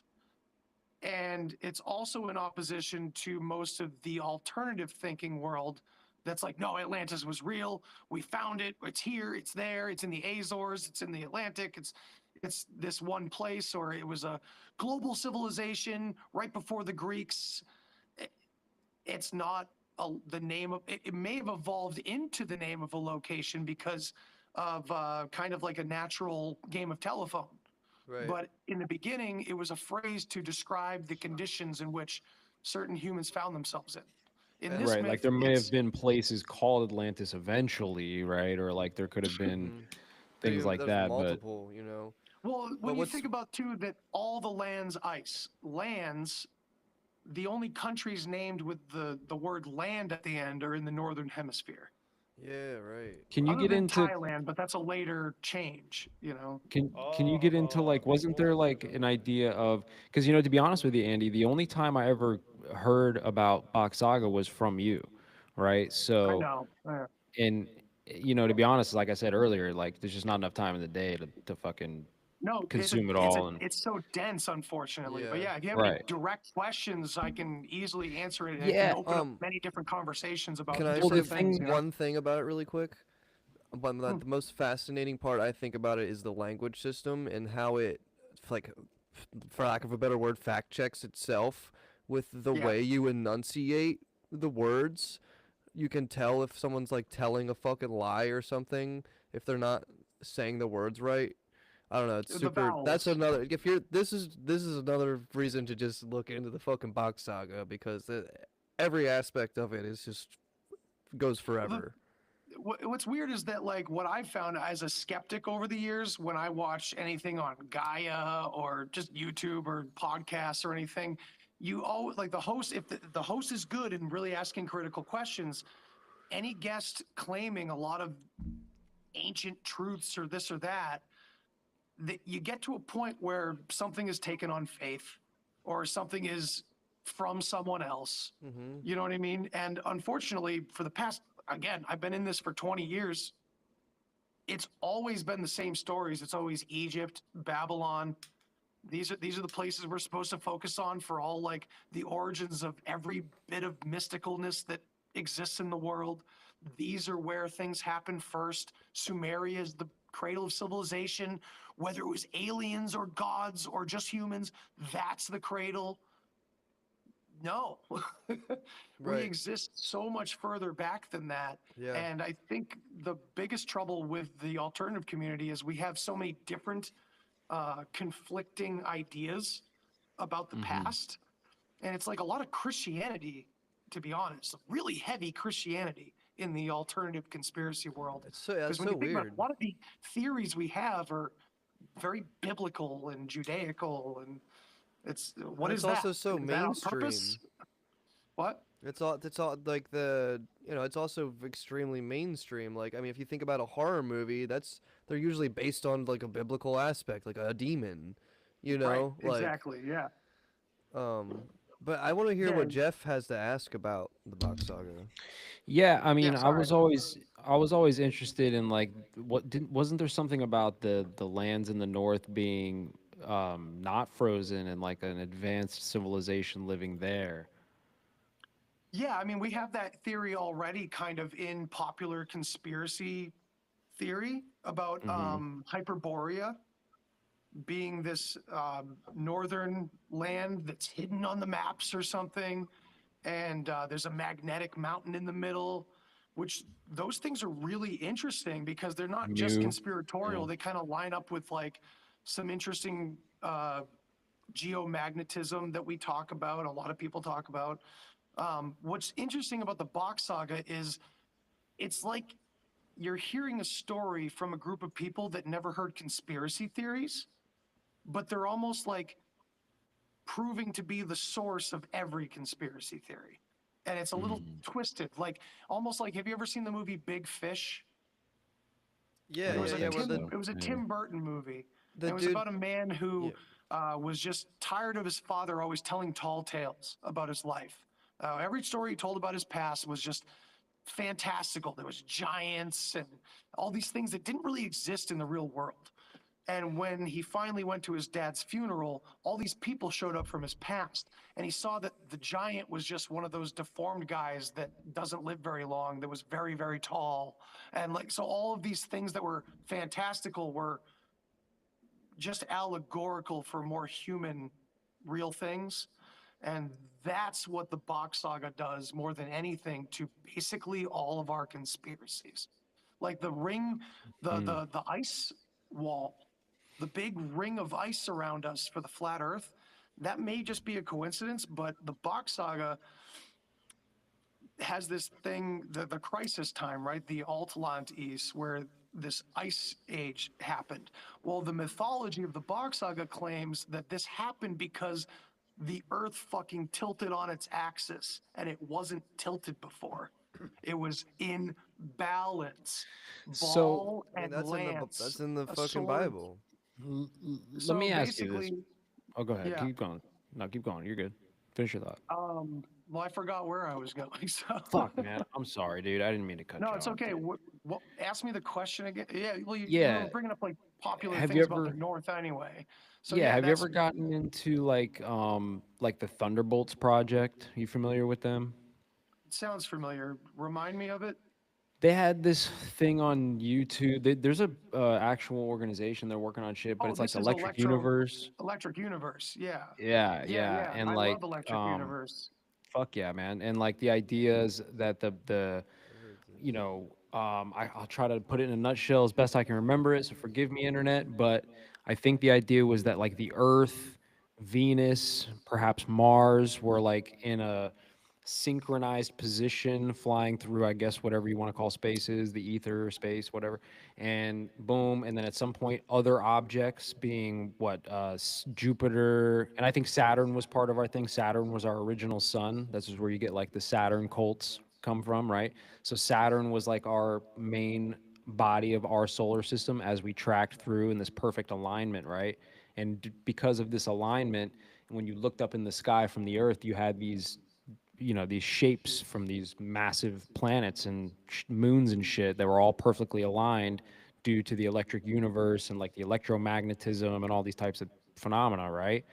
And then when these other bodies, Jupiter and these other Uranus and whatever else comes in, Nibiru and shit, it throws everything fucking crazy, chaotic, right? And it tilts the Earth on its side. The golden age, as they call it, goes away. Like, all the beings fucking stop living for thousands of years and we become small, not giants, and so on and so forth. And like now all these cults fucking worship the golden age and they're trying to bring back this golden age. So when you talk about the Box Saga and like the Earth shifting and that this causes the Atlantis, as you say, right? Yeah, Atlantis. Yeah. It's the same New Age story. The fucking It's the same Drunvalo story. Melchizedek shit. Yep. It is. It's always the same. This is what's cool about the Bach Saga. Not only does it back it up with an ancient language that's barely spoken anymore, but is still Still spoken. spoken. It's That it's fucking spoken. blows my so mind. Keep in mind, it's spoken by, in some cases, a number of families that knew what Eeyore Bach was talking about when he first came out with the Bach Saga publicly.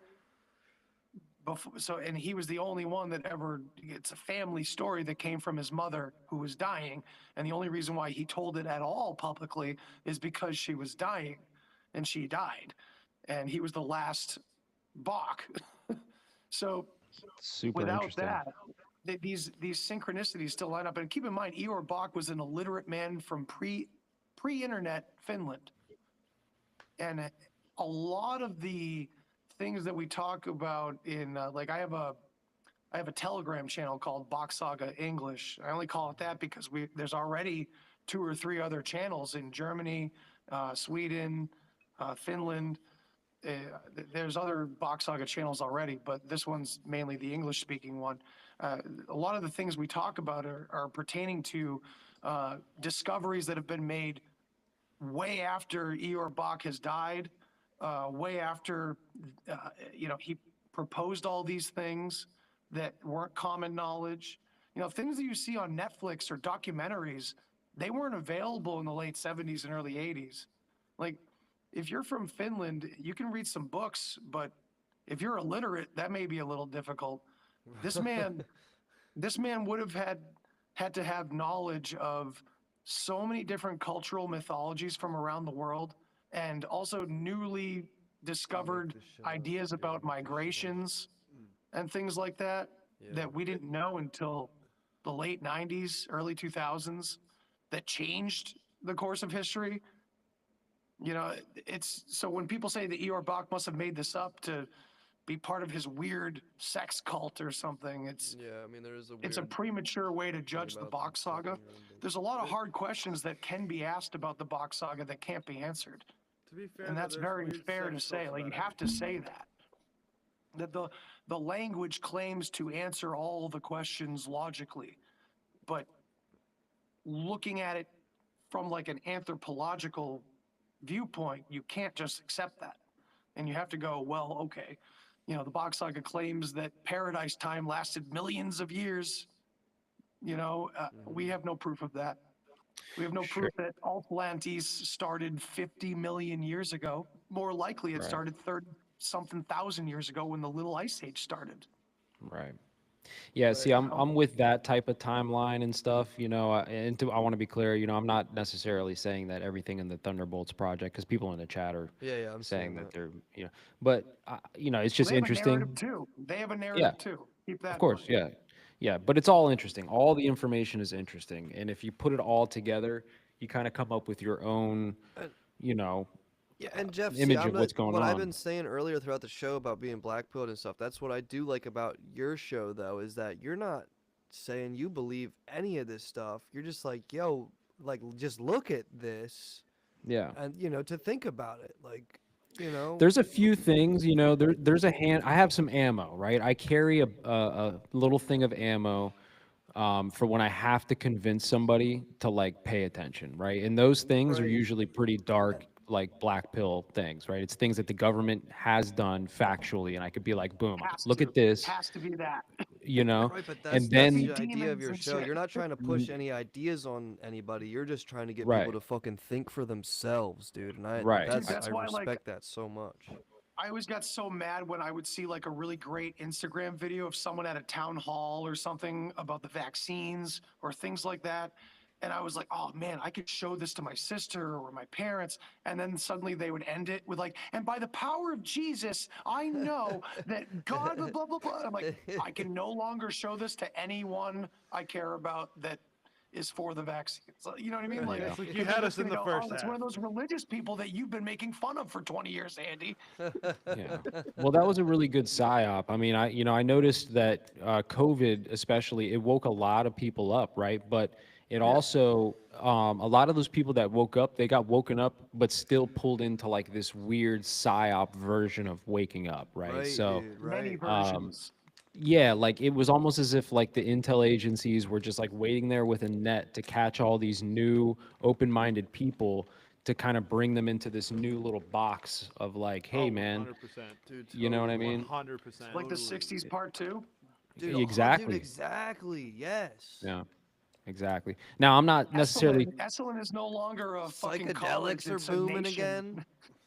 yeah, I'm not necessarily shitting on that Australia's not. entirely because I think enough people woke up enough that enough topics are in the zeitgeist now that it's going to make some serious changes. So I'm not shitting on that entirely, but it is I interesting to hope not. watch. Yeah. Yeah, I mean, I don't know. There's things like they're talking about getting rid of certain taxes, right? Now, Yep. I've heard talk, and nobody knows for sure. And I've heard things as low as like no tax on overtime, and I've heard things as extreme as no more income tax. And Right, yeah. important people that are about to take office are talking about both of these things. So, like Yeah, just that in and of absolutely. itself, is like, It's crazy, and I'll bring this up to my wife because she's like never been political, and then she was like, "My God, what can I say?" They keep talking about all the things I want. I'm like, "Yeah, it's a good point." Like, Trump talking about like tax breaks for homeschool parents and things like just everything that we're like, "Oh my God, this is too good to be true." I'm like, "What the fuck's going on?" And it's just it's like why it's weird though because like he's not giving everybody what they feel is too good to be true. Like some liberal person that has no problem with public school is probably looking at someone like me excited about that tax break, going like, "Oh, fucking rednecks. They're probably, believe Jesus rose from the dead." And there's a stigma around people that even homeschool anyway, right? Like, so who is that for? And what does that do to the public to, oh, we're going to give tax breaks to those people? So the more scientific, more like, well, we're a conglomerate. We're part of this nation. We go to public schools and blah, blah, blah. Like, to that mentality, he's just fueling the enemy that stays at home with their creepy home views and religious views, it's It's so funny. We were fucked up. on Tuesday. We were live talking about like World Bank stuff, right? And we were talking about how this is just on a more macro scale. Countries aren't not incentivized to get off of the tit of the World Bank, right? Once you reach a certain GDP as a country and a certain economic status, you don't get the benefits and the handouts from the World Bank, the loans and all these types of things, right? The reduced rates and all this shit. So there's a lot of incentive for these poor countries to just stay poor and just keep getting that free money from the World Bank, right? So it's like welfare on the global scale, but Endless then cycle. Yeah. when people talk about like, hey, like, the like big they is causing all this to happen, right? They're causing the world stage to happen. They created ISIS. They did these things. What's really happening is simple as no, these countries are just super poor on purpose, kinda, and it's all the chaos just can evolve from that naturally. It doesn't have to be, and I'm not saying that we didn't create ISIS because we very much we did do that, but like, you know what I And mean? ISIL. Like, right. But you get my point. Yeah, no, I do. Yeah, absolutely. And I Like don't they know could what just to do about it. plant that seed and everything just kind of happens naturally. But it is awesome to see a lot of people paying more attention and asking more questions. And this is something that I always talk about too. You got all these people that are like gung ho about Robert Kennedy right now with like make America healthy again, which listen, on paper, I'm all about it. Sure, Yep. great. You Yep. want to take the fluoride out of the water, you want to do all the, but I'm not going to be like pumped until you start talking about stop the chemtrails. And this is when people still laugh out, which blows my mind, right? Because this is the thing that I always throw at people. It's like, you think chemtrails are real. And it's like, I can prove it. It's not a fake thing. It's the government documents. It's all public information. Boom. So there it is. So once you do that, it's like, you can't tell me you're going to make America healthy again while they're still spraying silver iodide, barium, aluminum particulates, all kinds of shit all over us, the food, the water. Talk Yeah, about I would that. say that, yeah, that makes sense. Like, it seems like best case scenario, a guy like that, many guys like that, They just have a different set of values, and it's still transhumanist at its core. You know, Yeah. because that should tell you it, right? Like, if he's okay with that, or if he doesn't believe it's happening, which I don't think is true, because I'm pretty sure he's actually talked about it here and there. I think it's just the human body is still transitory to someone like that. Yeah. And with Elon Musk on board, and they're still reaching towards that. I mean, we don't have to call it a liberal goal, but it's like this transhumanist kind of future, whether it's leaning more towards the right or the left on its way there. We know that those two lines, the party line doesn't exist anyway to begin with. Right. So, I mean, Yeah. how much, it's odd. and I'm know, 100% just to- with you, man. It's transhumanism. That's exactly what it is. That I talk about this all it's the time deeper too. than that, though, too. The problem is it's progress. The word progress is an ideology, not a fact of human life. And that's what we talked about a lot on the last series I took seriously and did on YouTube and my podcast was the Rise of the Expert. And we talked about progress and progressivism. And we like to yell about progressives and what they believe now and what they're doing. But when it really comes down to the nitty gritty of the beginning of our fucking country and who was coming in and really making decisions, we can call them a lot of things, but they were specifically progressives as well. And progress is literally an ideology, not a fact of life. You know, it's almost like the old world versus the new world, because the old world had some sort of perfect order that aligned with nature, and it never had to be altered or changed or upgraded or bettered, right? What kind of weird utopia is that for someone in modern times, right? A stagnation, right? Something that never changes and just goes around in a circle. That's basically what every theory relates to the old world that most likely existed. So this new world is the opposite of that. It's never change, like just constant change, never finding a balance with nature, avoiding that balance at all cost. So we got Guy taking a piss in the background over here. Don't mind that. Just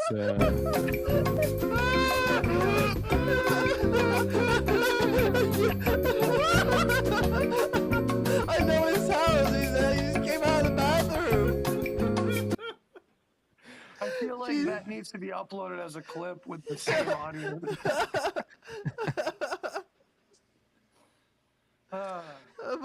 Uh-oh, retard alert! Retard alert, class!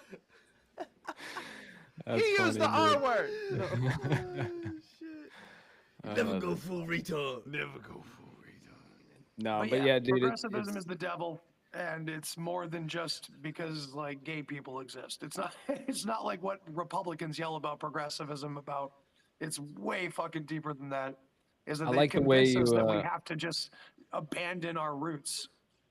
Yeah, I like the way you phrase like the rise of the experts, man. You know, it's like I used to have this shirt that nobody ever bought. It was just trust the experts on the front, and then on the back Yeah. was just a list of like the Holmesburn Prison Project, COINTELPRO, MK Ultra. You know, just a list of all the things, and you know, it is just like it is that, man. It's just this fucking. It's scientism is the too. word I used. Yeah, it really sucks because from that perspective, it really does look like just a bunch of idiots who are distrusting people that know better. And that sucks. Like I'm speaking for people in my own family looking at me, you know, it felt that way.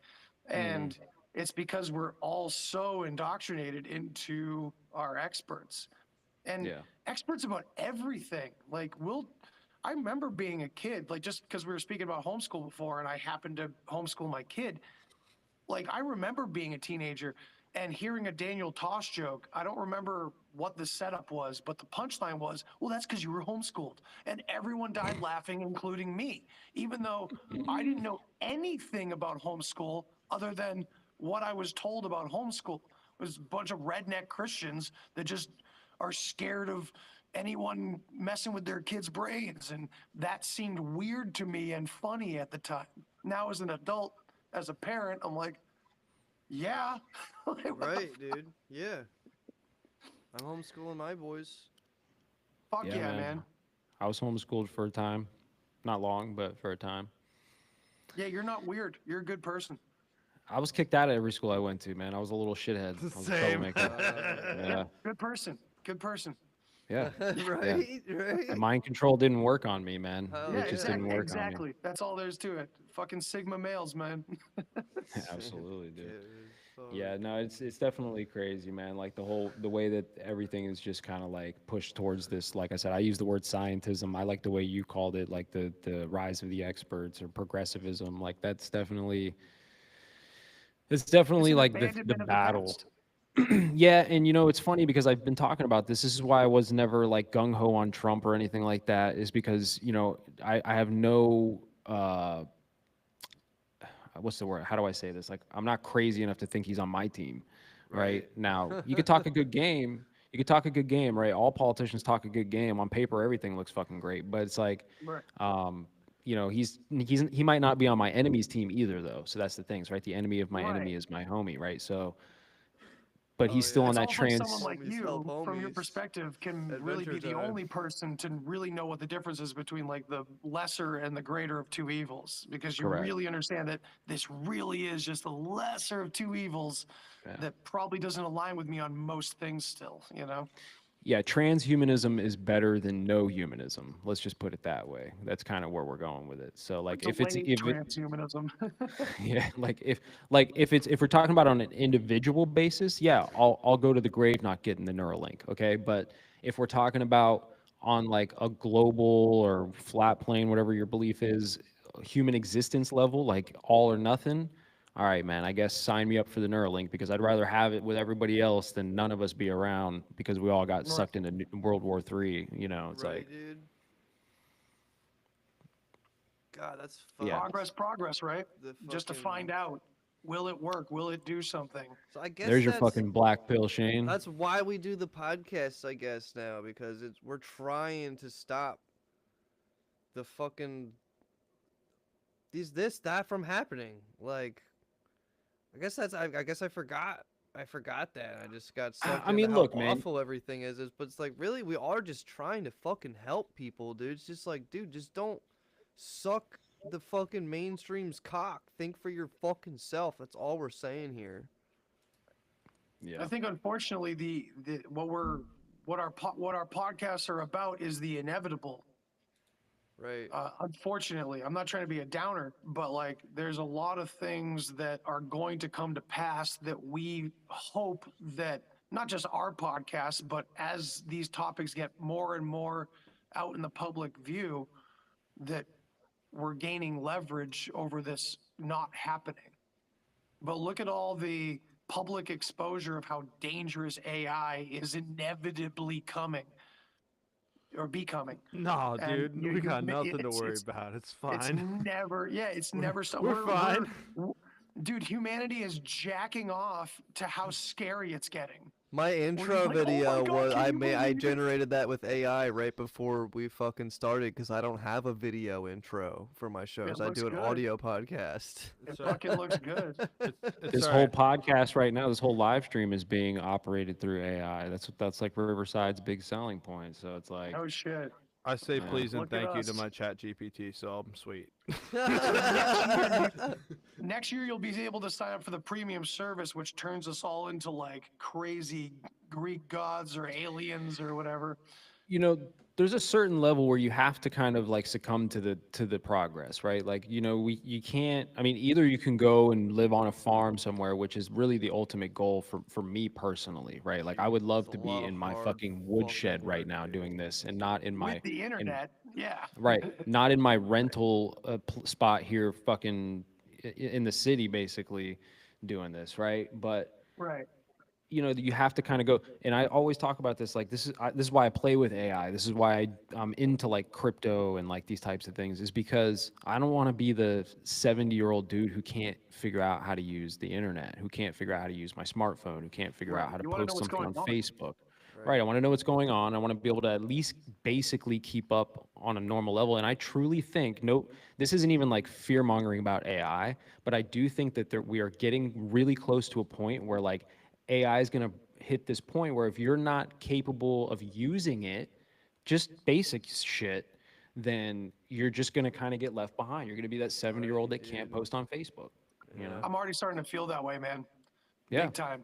When like I've only used like an AI art thing a couple times, and it's beyond me to get it to do what I want it to do. But hearing, Sure. you know, Thomas from Paranoid American talk about how he, you know, he would try to explain it to me like, oh yeah, I did this, I ran this script, and I asked it this, and Andreas would do the same thing. He would show, like, try to explain what they're doing. It's already beyond me. I can barely mod video games, you know? Yeah. I can get pictures pretty dialed down, but like the video shit, I'm still trying to figure that out. And it's the I same don't thing wanna with pay crypto, for their right? fucking Like, services. well, that's the thing too, right? Like some of it's free, some of it's not. And then like crypto's the same way. It's like, you know, there was a time where I was skeptical of crypto like everybody else, but now I truly believe it's not going to go anywhere, right? Like it's not going to go away. Exactly. So now you have It's to not- figure out like what is the blockchain? How do you use a wallet? Like these types of Right, things, you know? It's interesting too, because like I always said traditionally, I don't know much about Bitcoin. I've never looked into digital currency enough to say anything about it other than it's interesting that we came up with a faker version of money than our already fake Right, money. dude. Right. And you know what's funny about that, Andy? Because I have the exact same fucking Fiat sentiment. currency. The only cryptos that I trade are meme coins because I'm going to take it to the extreme, right? I'm going to not only trade, I'm not trading on the stock market. I'm going to trade crypto, and I'm not just trading crypto. I'm trading meme coins, which have no utility. It's just a fucking What is it? meme. I don't even know what that means. Like, it There's no sounds like you're utility. doing a good thing, but I have no fucking clue what that means. There's So I'm there's already no that utility. 7-year-old. That's There's no like- utility. That's like Pokemon cards. With Bitcoin, you can buy shit. There's places that will take Bitcoin as payment, right? You could buy a Tesla with a Bitcoin right now, okay? Okay. You can buy other things with other cryptos, okay? Not all of them, but a lot of them. You could buy shit or they're useful in some way. Meme coins, Dogecoin, Shiba, Pepe, these types of things, there's no utility. It's just strictly like, fuck you, invest in us because So it's it's like funny. voting for Homer. So it's like voting for Homer Simpson. Yes, I wrote Harambe in, and so did Interesting. you. Yeah. That's interesting. Okay, cool. Yeah. All right. I've heard people talk about meme coins, and I didn't know that that's what it was about. That's cool. That's the It's like a best way big to put it. middle It's just, finger. it's big middle, it's Reddit nerds, But stock then you market. can exchange that for physical fucking Yes. paper money. You can then Oh. exchange those meme coins for cash or Bitcoin and in turn cash. Yes, Yeah, you can do that. okay. You could swap the coins for other coins. Okay. Because there's a demand for it, because a lot of people love to say "fuck you" with a big middle finger, like the alternative community, you know. And there's a market for it, you know. Yep. It's so unfortunate that that's how it works, Yep. and that Hollywood sells us on this idea of like abandoning all systems to rebel. We haven't done that yet. The only way to really do that is with no popularity and no visibility. You do it by just doing your own thing and, you know, giving the middle finger silently almost, you know. But Yeah, man. not to detract from what we're doing right now and what you know we continue to do by talking about it, but just to let people know, like, if they're even thinking about getting into this game, you know, of content creation, about sticking it to the man or something, you know, and unless you're going in with an entertainment mindset, you're going to be disappointed, Right. you know. It's a lot of hard work. You It is a know. lot of, it's a lot of hard work, but it's also a lot of, for me, it was hard on my mentality. And it wasn't like, That. I want to make the That's distinction. what It this wasn't like, episode is about. I really want to make the distinction that it's not like an ego thing. It's not about that. It's that I got into this because I thought that things were really moving, you know. I Right, dude. really Yeah, felt that man. way. Yeah. And a little bit of it is, Yeah. but I think I just got ahead of myself, and a lot of it's still so much the same, you know? It's just the mainstream. It's just a different flavor. Like I said, I've been rewatching the X-Files, and my God, if the It's all X-Files there. was It's all out there. now, none of us would have podcasts. Right? Mhm. It's the Like- same. So everything we feel is novel or needing to be said There's was nothing new literally under being the taught. sun.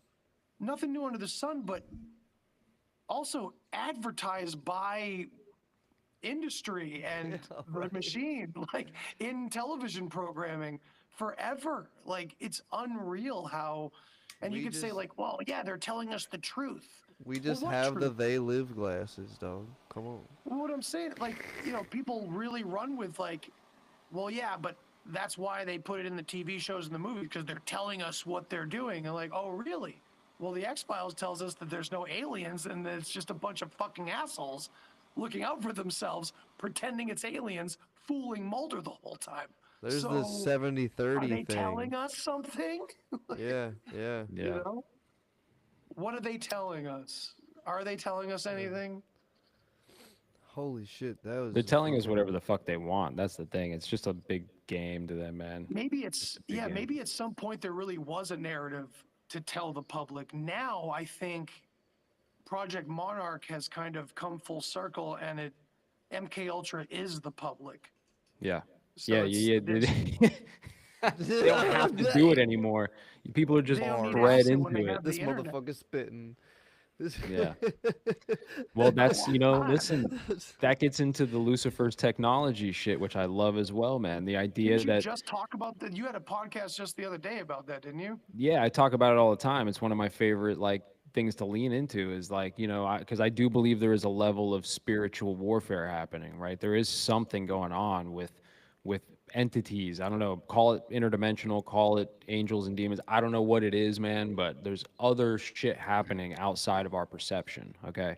And, you know, I think that some of these entities, for lack of a better term, have persuaded or possessed or whatever directed people to invent certain technologies that do create portals, if you will, right? And the portal could be something as simple as like locking you into a theta state by staring at your phone and scrolling TikTok endlessly, right? Yeah, When your dude. brain is in There's a totally theta state, something there, dude. YouTube when your brain is Shorts, in that dude. theta state, your subconscious mind is easily fucking, you know, information in, whatever, the whole thing, okay? So that could be the portal. It doesn't have to be like they're literally opening portals coming through your TV, right, bro. exactly. Yeah. Right. But So, I would Yeah, say it's more- to the everything same is- degree, to this. This is why I love what The same- Andy says. Everything is way more fucking human than you think it is. Yeah, you can extrapolate it out to the fucking crazy like I do sometimes, but like it's still everything lies in a fucking human aspect. Like this is still Well, the- fucking physical reality. Like The beautiful part is the allegories match the idea of like the human perspective too. Like they're just more grandiose. Like Jeff, just the way you said, like they're not really opening portals. You could have said the same thing about entities because they're Right. actually just psychologists that have been studying us. And this is what we talk about in that Rise of the Experts series. It's all of the fucking psychologists that have been and passed down like it's fucking nepotism throughout like Freud, like the closest cousin to Freud, I believe was God, my buddy on the Rise of the Experts gonna kick my ass if I don't remember this, but Brandeis, Louis Brandeis, Supreme Court Justice, the last place where the Balfour Declaration came to for revision before it got sent out. So it's all progressives, it's all psychologists. They've been studying us like this is what I aliens. talked about on the last show too, was that, you know, the scientists, right, that are in these laboratories, and not just the scientists, the academics, let's just say, because you're talking about Yeah. like other levels of this, but all of this, the same thing. What they do is they think they're running tests on the mice or whatever, or on us, right? Their patients or their subjects. They think they're Yep. doing those tests and that they're collecting the knowledge and becoming like this superior person. But in reality, they're the test. And the test is on another level above them to see, are they willing to do these things and push these things to get to this point to where they can create these fucking viruses that'll wipe out all of humanity, or whatever the case is, if you believe in viruses. But it's like, that's the real thing that's happening. It's like, this is like the fractal thing in my mind of it all, right? Because you could talk about it on an individual level, or on a spiritual level, or on this macro level, where it's like these institutions are being run where the people who think they're doing the studies are being studied and manipulated to carry out, and like you're saying, it's being handed down like nepotism, right? This is the right way to do it. The right way to do it is like this: you splice the genetics this way, and then you incorporate the viral load this way, and you create the super fucking crazy thing like this. This is the way it's done. And it's just like, but what's really happening is this Luciferian technology, right? This dark technology, which is like, where is this idea even coming from? Is something, or is this just human nature for us to just create the craziest fucking shit we can? Well, maybe it's both. And the Luciferian I idea think it seems to is. be existing in the background, regardless of whether we have demons Well, with horns or not. The, I the hate to Luciferian idea say is it, real. but every single person in physical existence is participating in what The fucking Luciferian. Drunvalo Melchizedek calls the Luciferian experiment, which I Yep. fuck with. You're separated that from more. singularity. So Explain anything that is not the singularity is separated, rebelled. has rebelled, which, you know, is the whole fucking Lucifer story, or Satan, whatever you want to call him. It's the story of man. Son of man. Lucifer means light bearer, and Satan means, I don't fucking remember. I might have those backwards too. The light bearer, yeah. The one yeah, that brings yeah. the light. And yeah. The one bringer just of means light, yeah. adversary, yeah, and the other one means adversary. Satan, Shaitan means Yeah, Shaitan. the Yeah. adversary. But before that, it just means divide. Right. So if anyone's shitting on, oh, they're evil, they're a Luciferian, you are by definition. You're Going also a against the Luciferian. grain is Luciferian. Right. Going against the grain Even is if you're a satanic. Christian and like thinking you're doing the right, not if you're a Christian, go ahead. But I'm not talking shit on you. See, to me, this was the magic that they pulled with the language, right? Yeah. This was the magic that they pulled with the language, is that they were able to use certain words and attach concepts to them, right? Like when you say the word Lucifer, every single person on this planet has like a concept that they, or an archetype that they attach to this word Lucifer, right? But what you're talking about is like a scientific idea, right? And in scientism, or this progressivism, this rise of the experts, what you have seen over the course of history through society is them merging these two things together, so that now, you know, what I'm talking about is true, what you're talking about is true, and what Andy's talking about is true, all at the same time. Yep. It's just, we're all hitting it from a different kind of like. But that's exactly that Lucifer experiment explains that perfectly makes sense, because we're Yeah. divided. We're not the singularity, so therefore everything is fucking possible. It's also what I talk about with the Bach saga, that academia is wrong and the alternative narratives are also wrong. It's that the mainstream, quote unquote, or the system or the powers that be literally control and run and create both mainstream and counterculture and alternative. So as long as we're eating up one or the other, they're satisfied. And that's why, no offense to the name of your show, but like, we're not shadow banned to the point where no one can find us. We just have to go to certain places. You know, if they know where everybody is that are thinking a certain way, then they're satisfied. You know, that's what I've been seeing.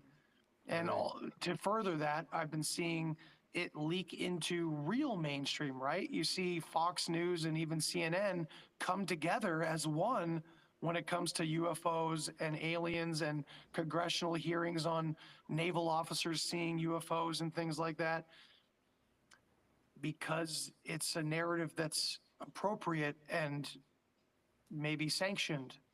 Yeah, you it know? fits the control mechanism. It fits the, if you ask And me, same it with the fits angels and demons. I don't want to act right. too. Sorry to cut you off. I don't Yeah. want to sound like one side of this is getting full coverage Mhm. because those same institutions, same news stations, and same congressional hearings are listening to demonic stories as well. And we have to look at this demonic, angelic situation and the alien interdimensional situation, extraterrestrial or interdimensional, as two sides to the same coin here.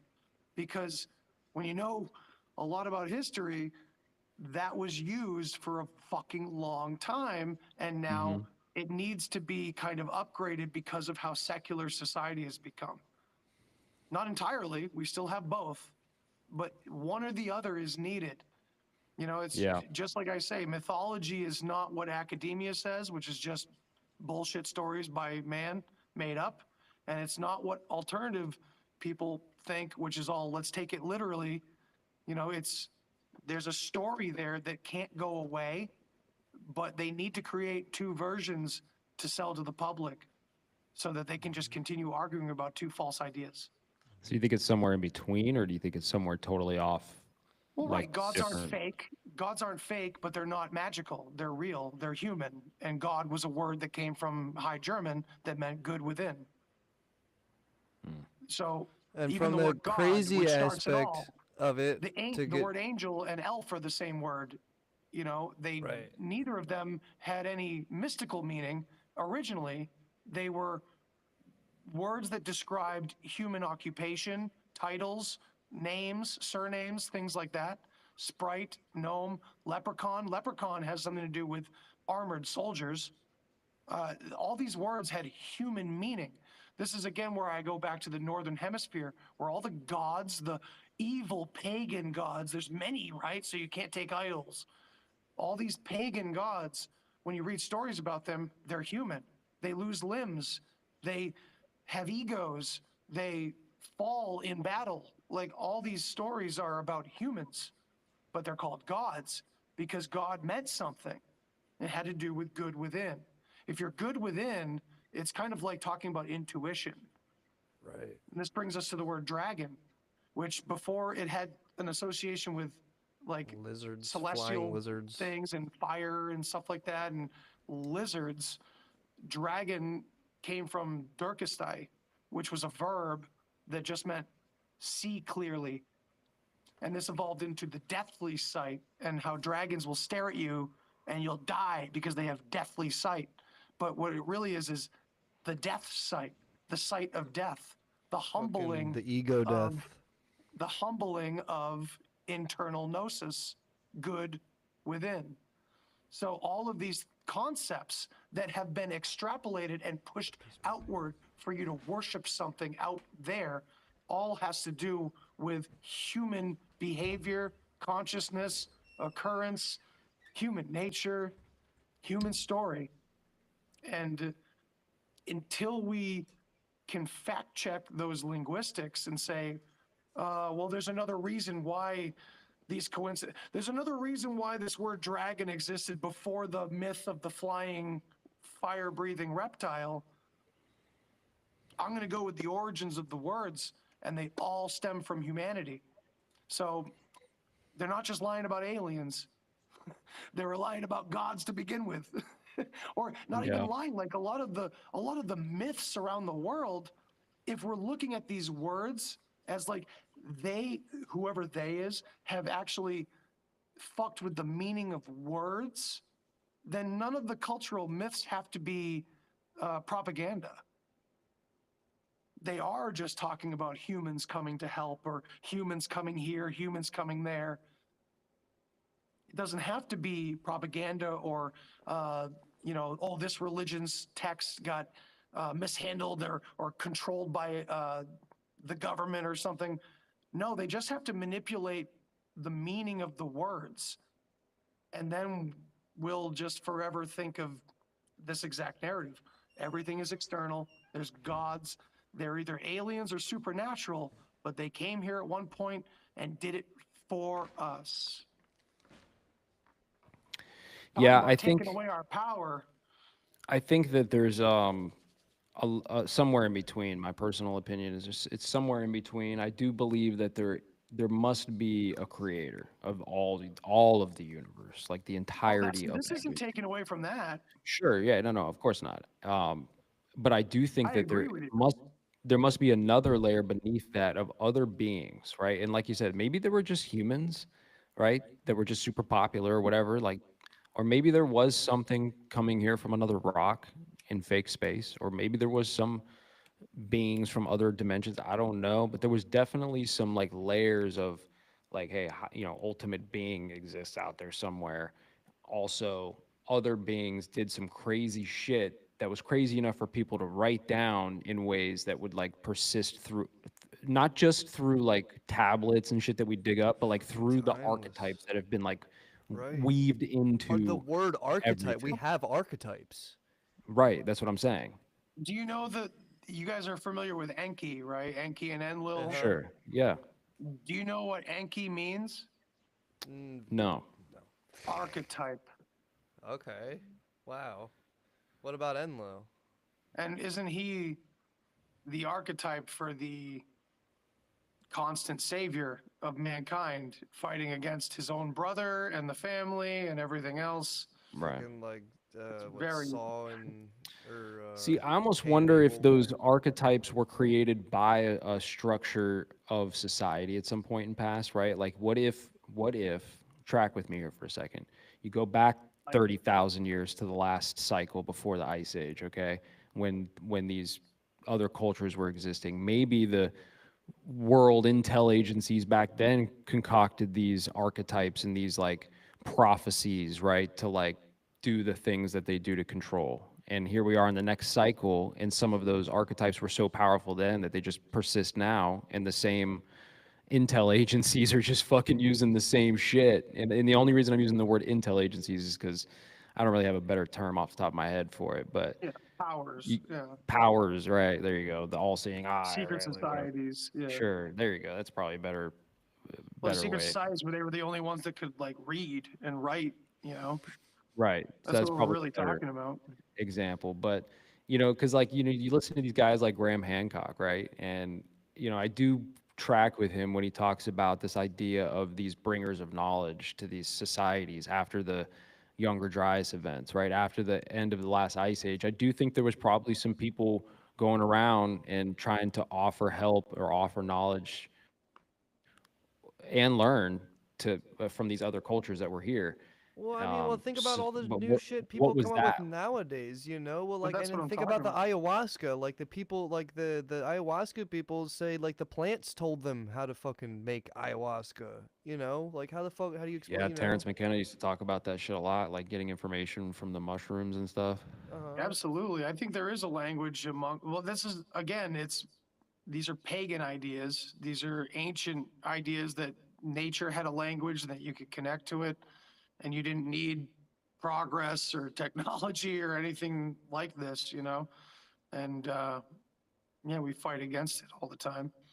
But Jeff, when you talk about like somewhere in the middle, I kind of agree with you, but my somewhere in the middle, I guess, is just more like it was all us. There didn't have to be any external intervention for things to occur the way they did. Now, I'm not talking about our literal origin because I'm convinced that, I'm more Buddhist than anything else if I had to pick one, like the world is Brahman, it's an illusion. It's Maya. It's not the real truth of the world, so everything on a physical level is a deception already without even having human deception as part of it. That's the crazy part. Like literally our eyes take in information upside down and our brain has to flip it around. What is Yeah. that? And Like, it's just the a small physical reality sliver is of light. already lying to us. And it's just a small sliver of light too. Like we're not even catching all the rays. We're not even seeing it all. Right. So I'm Absolutely. with you. I'm there with you, man. And it's like I'm not one of these. So Jeff, I'm sorry, when you were go. saying beings on another I'll be right back, dimension guys. or whatever, like, they not even necessarily like just they might be here in this physical realm, just not in this fucking spectrum. They're on a different vibration. You know, Different vibration. I don't think there's different realms. I think it's all the same fucking place, just on different fucking vibratory levels. Yeah, I'm with that.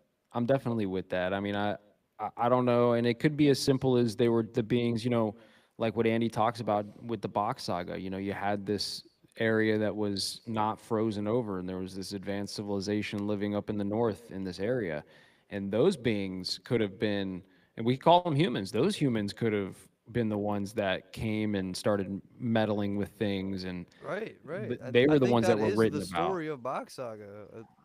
Right. Exactly. I mean, that's literally it. So, but I'm definitely with the energy and vibrations. My mom's in the chat. Hi, mom. I'm definitely with the energy and What up, Jess vibrations. Mom? I always go back to this a lot, where it's like, um, God spoke the universe into existence, right? That's a vibration. Speaking is a vibration, yeah. right?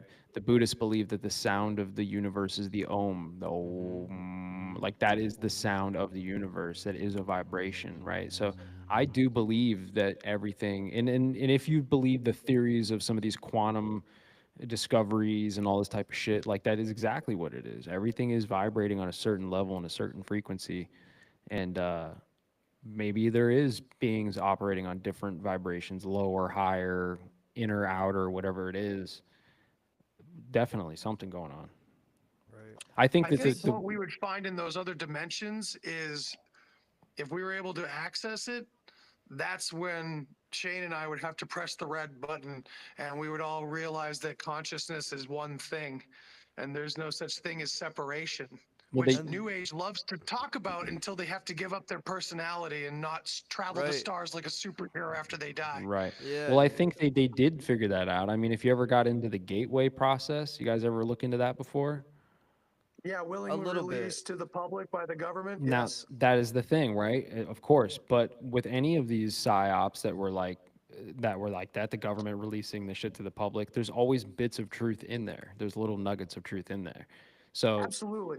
Absolutely. and there's definitely something to like ESP and like astral projection and those types of things, right? There's enough people over enough time have experienced enough things for me to believe that that's the case. In fact, I've had just one sleep paralysis situation that was like what people actually talk about, and it was so wild to me that like that from that point on I was like, okay, there's something in that sleep state that you're bridging something there, right? Right. So I had that same sort of thing happen to me when I had my one and only lucid dream in my whole life. And I was like, oh my God, the movie Waking Life makes so much sense now. yeah. I know G has a fucking ridiculous sleep paralysis story, like multiple over like a couple like year period. I don't know if he's still here. He might be out cold. I think he is. Oh no, there wait. There he is. Sleep paralysis. Yo, Want to tell your story? tell your sleep paralysis demon story. Bro, I'm asleep. I'm gonna hop on. Alright, dog. Yeah. Was that English? He's asleep. He's gonna hop off. Okay, fair enough. We'll tell your story for you, even though we don't know it. Yeah, Shane's got it. Lachlan, you Good got night, it? brother. Yeah, it's All right. See you later, Peace, bro. y'all. Peace, kid. Love you, dog. Love you, bro. Thanks for Wait, coming on. Jeff, so wait, you said that, Jeff, when you had it, it was like the one thing that was like, holy shit, this, okay, It wasn't the I'm gonna play with this now. But like, did you get like that, like shadowy figures, like standing over you kind of thing that everyone talks about? not quite that, and it wasn't the one thing. I've had a couple of profound experiences that really opened me up. Yeah. Most of them were on We've talked about psychedelics. it. Yeah. But this was one I wasn't on any psychedelics or anything, right? But I'll tell you what happened. I had a nightmare. I was living in an RV on my mom's property, okay? And I was sleeping one night, and I had a nightmare. And in this nightmare, there was a door, and the door was being pounded on. I opened the door, and a bunch of kids run out, right? And they're all like, "He's chasing us! Help us!" And I'm like, "What the fuck are you talking about?" And I looked through the doorway, and there's this dark fucking hallway, and there's this being that had to be, I don't know, 8 feet, 9 feet tall, what you would think of as like a tall gray being alien, but more monster than alien. Okay. And he's running full sprint straight at me. Okay. Just through the door. Right. And I shut the door and he busts through the door. Right. And as he busts through the door, you know, I'm like, oh shit. Right. And when I look up, he's literally like standing over me, like way hunched over, like in my face like this. Cause again, he's 9 feet tall. Right. So he's like crouched down. His face is like right here. I don't remember exactly what he said. He said some shit to me. And of course I wake up. Right. And I wake up in the RV and I'm like, holy shit, that was fucking intense, dude. Like crazy nightmare. And then I realized that my blanket by my foot is like moving. It's like tugging by my foot. And I'm like, what the fuck? So I'm thinking like there's an animal in the RV because my mom lives in kind of like in the woods. I'm like, damn, did something get in here? But I can't move. I cannot move at all. All I can think is grab the gun, grab the gun, grab the gun, and I can't move. And then all of a sudden I wake up again in the same exact position and I'm able to grab the gun and lean up and everything's fine. And I'm like, what the fuck just happened to me? That's terrifying. Yeah. So you kind of did have the looming figure over you. It just happened a little bit more detailed with a little It happened backstory, you know? in the dream. The being was in the dream, not in my The my sleep room. paralysis. But he still Right. got Right, the fear right. energy off of you, which Yeah, it was wild, but from my big red button perspective is just you. You're just feeding yourself. It's okay. It's just part of the fucking. It's just an ocean. It's just a wave, dude. Ebb and flow. Go with it. Can I give a little bit of science-y, not scientism, but like physics, like You put your dick in your mouth. yeah. So when it comes to like the whole entity argument, when it comes to very like wishy-washy, was it a dream? Was it even in psychedelic experiences like Terrence McKenna talks about seeing UFOs and stuff like that. So what I've learned through researching and reading books by people that study consciousness and do experiments, not that they have all the answers, but they have all the questions, you know what I mean? They're trying to be objective about it. They're very against spirituality, but honestly, it kind of helps to be a skeptic to the letter, right? Over and over and over again, to be a skeptic at every turn. And what they find is that consciousness itself needs to be subjugated. It needs to be subjective in order to think about what it's going through. So therefore, these entities, with that thought in mind, are the conscious mind, just as our brains take images and literally have to flip them upside down from where our eyes take them, which is already weird. Consciousness has to put itself into the space of an experiencer in order to understand the experience itself. It can't be objective. So these entities, even if it is the red button, like Shane and I talk about, like everything is one, these entities, we're still in our bodies. Whether we have a outer body, quote unquote, experience, we're still fucking in our body, breathing our breath and pumping our blood and working our thyroid glands. Like we're still part of the physical duality in that ethereal experience. So we're still making sense of everything. Our brains are still making sense of everything. So these entities are different perspectives of the self that the self cannot face. The more Because if 76. it does, it falls apart. If it's all like, I remember that experience many times on psychedelics, coming to it uniquely, and meditation as well, coming to the same conclusion that if I am all there is, then it does not matter if I am alive or not. And that is an extremely dangerous thought. Yes. Right? To at least the mortal being. And we know that people have jumped off of buildings on psychedelics, and the reporters say that they thought that they could fly. No, I don't think that they thought that they could fly. There's I only think one that they just direction they wanted can to go put to. the This is and where I to the want to tell my complexity. story so bad, but I'm gonna leave this audience hanging so fucking hard. You guys know my story. I've told all 4 of you. You'll find it on his show. But does Yeah. does what I'm saying, like what I'm saying, like this is what the science says about consciousness so far, and they're not claiming any conclusions. They're just saying we suppose that consciousness has literally no way of being objective because nothing that we experience or think about we can't see outside of our own minds.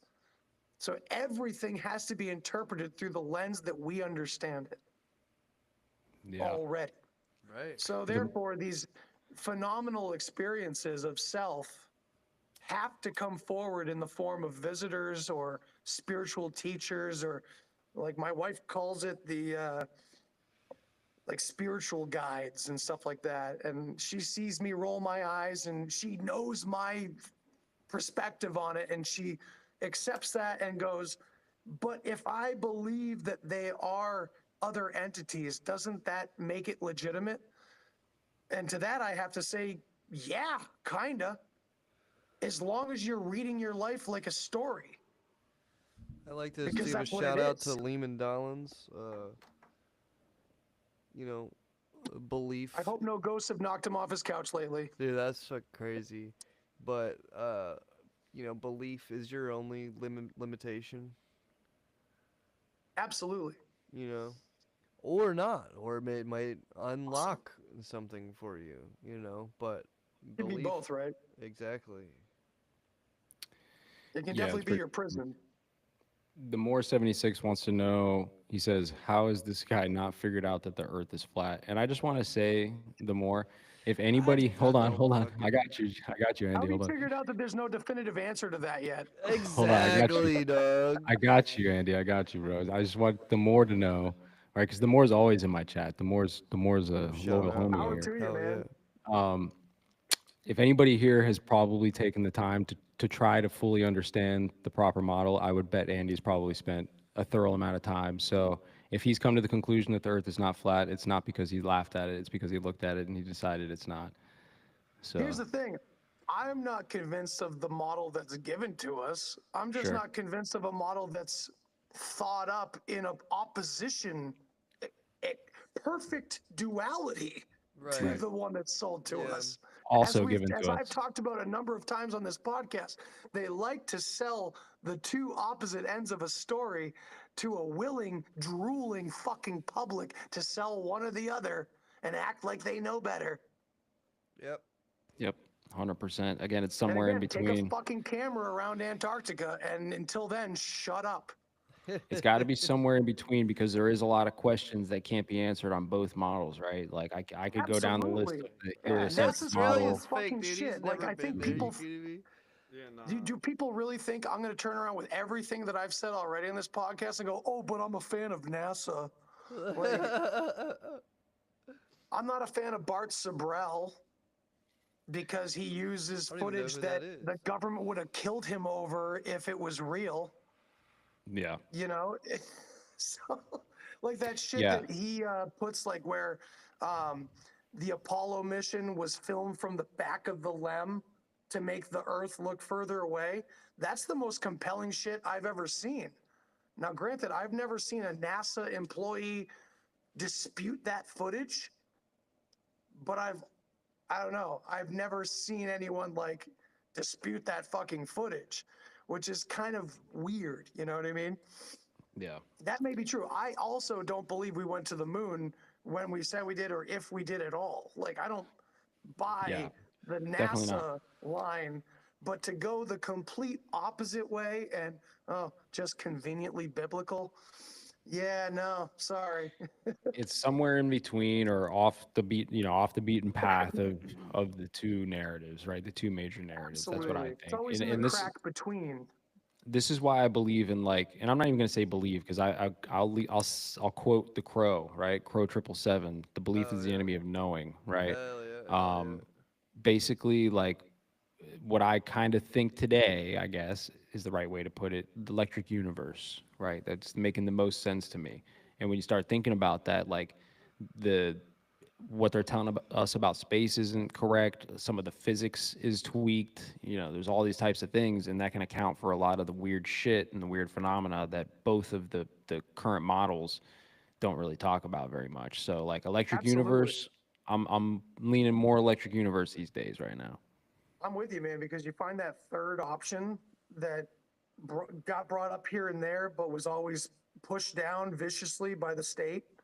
Yep. Like Emmanuel Velikovsky was all Electric Universe, and Carl Sagan literally destroyed that man's reputation, mostly post-mortem. Like, after Emmanuel Velikovsky died, Carl Sagan basically destroyed, or tried to destroy, with begging the question fallacies, all of his theories about space, about everything. And unfortunately, a lot of the things that Velikovsky said came true. Like, we learned more shit about Venus, and a lot of his theories about Venus became true, as opposed to what Carl Sagan was shitting on him for, pre-knowledge, you know, before they even knew, and destroyed his career, destroyed his reputation. And Carl Sagan, I used to look at as a hero. I have like a bunch of his books on my shelf, and now I look at him like an operator of the state, you know. It sucks. Yeah. But he was all Electric Universe, you know. He was also all about taking mythology seriously, not literally necessarily, but seriously. Seriously, in the sense like events took place. Yeah, well, because I mean, the reason why he believed that Venus came into our galaxy as like a traveling object was because of mythology. And not that that's been proven, but a lot of the parts of that mythology that he referenced with Venus became true. You know, the temperature of Venus was what he thought it was versus what, what's his name? Carl Sagan argued that it would be when they figured it out. You know, Right. things like that. Carl Sagan destroyed a lot of theories before they were able to be proven. He was the Neil It is deGrasse interesting. Tyson before, and he did the revamp of He the studied under him, universe, didn't he? just like Carl Sagan. Yeah. It is super interesting, man. You get in, and especially if you get into like the Saturn cults, right? And you start connecting the two, like the Saturn cult, like the Saturn death cult shit, and the Black Cube stuff, and the Demiurge, Aldebaoth, all that crazy It's shit. weird. And you start merging that with like the thoughts of like the Electric Universe stuff. And anybody who doesn't know these two theories, I'm just like saying words that don't mean anything to you right now, but some of you out there know exactly what I'm talking about. Like if you think about Yaldabaoth, Demiurge, and Electric Universe, it's like, wait a minute, man. Maybe like some of the shit David Icke is talking about is like on a level, you know. See, I know that Andy has a problem with this, but I'm not talking about all the shit. I'm just saying like some. This is no. again one of It's the a things where there's like 70-30 thing, nuggets. dude. It's a 70-30. 70-30 thing. Yeah. I You like know, David. so I would talk to him if it wasn't such like a, everybody's got to have him on to fulfill a quota almost. You know what I mean?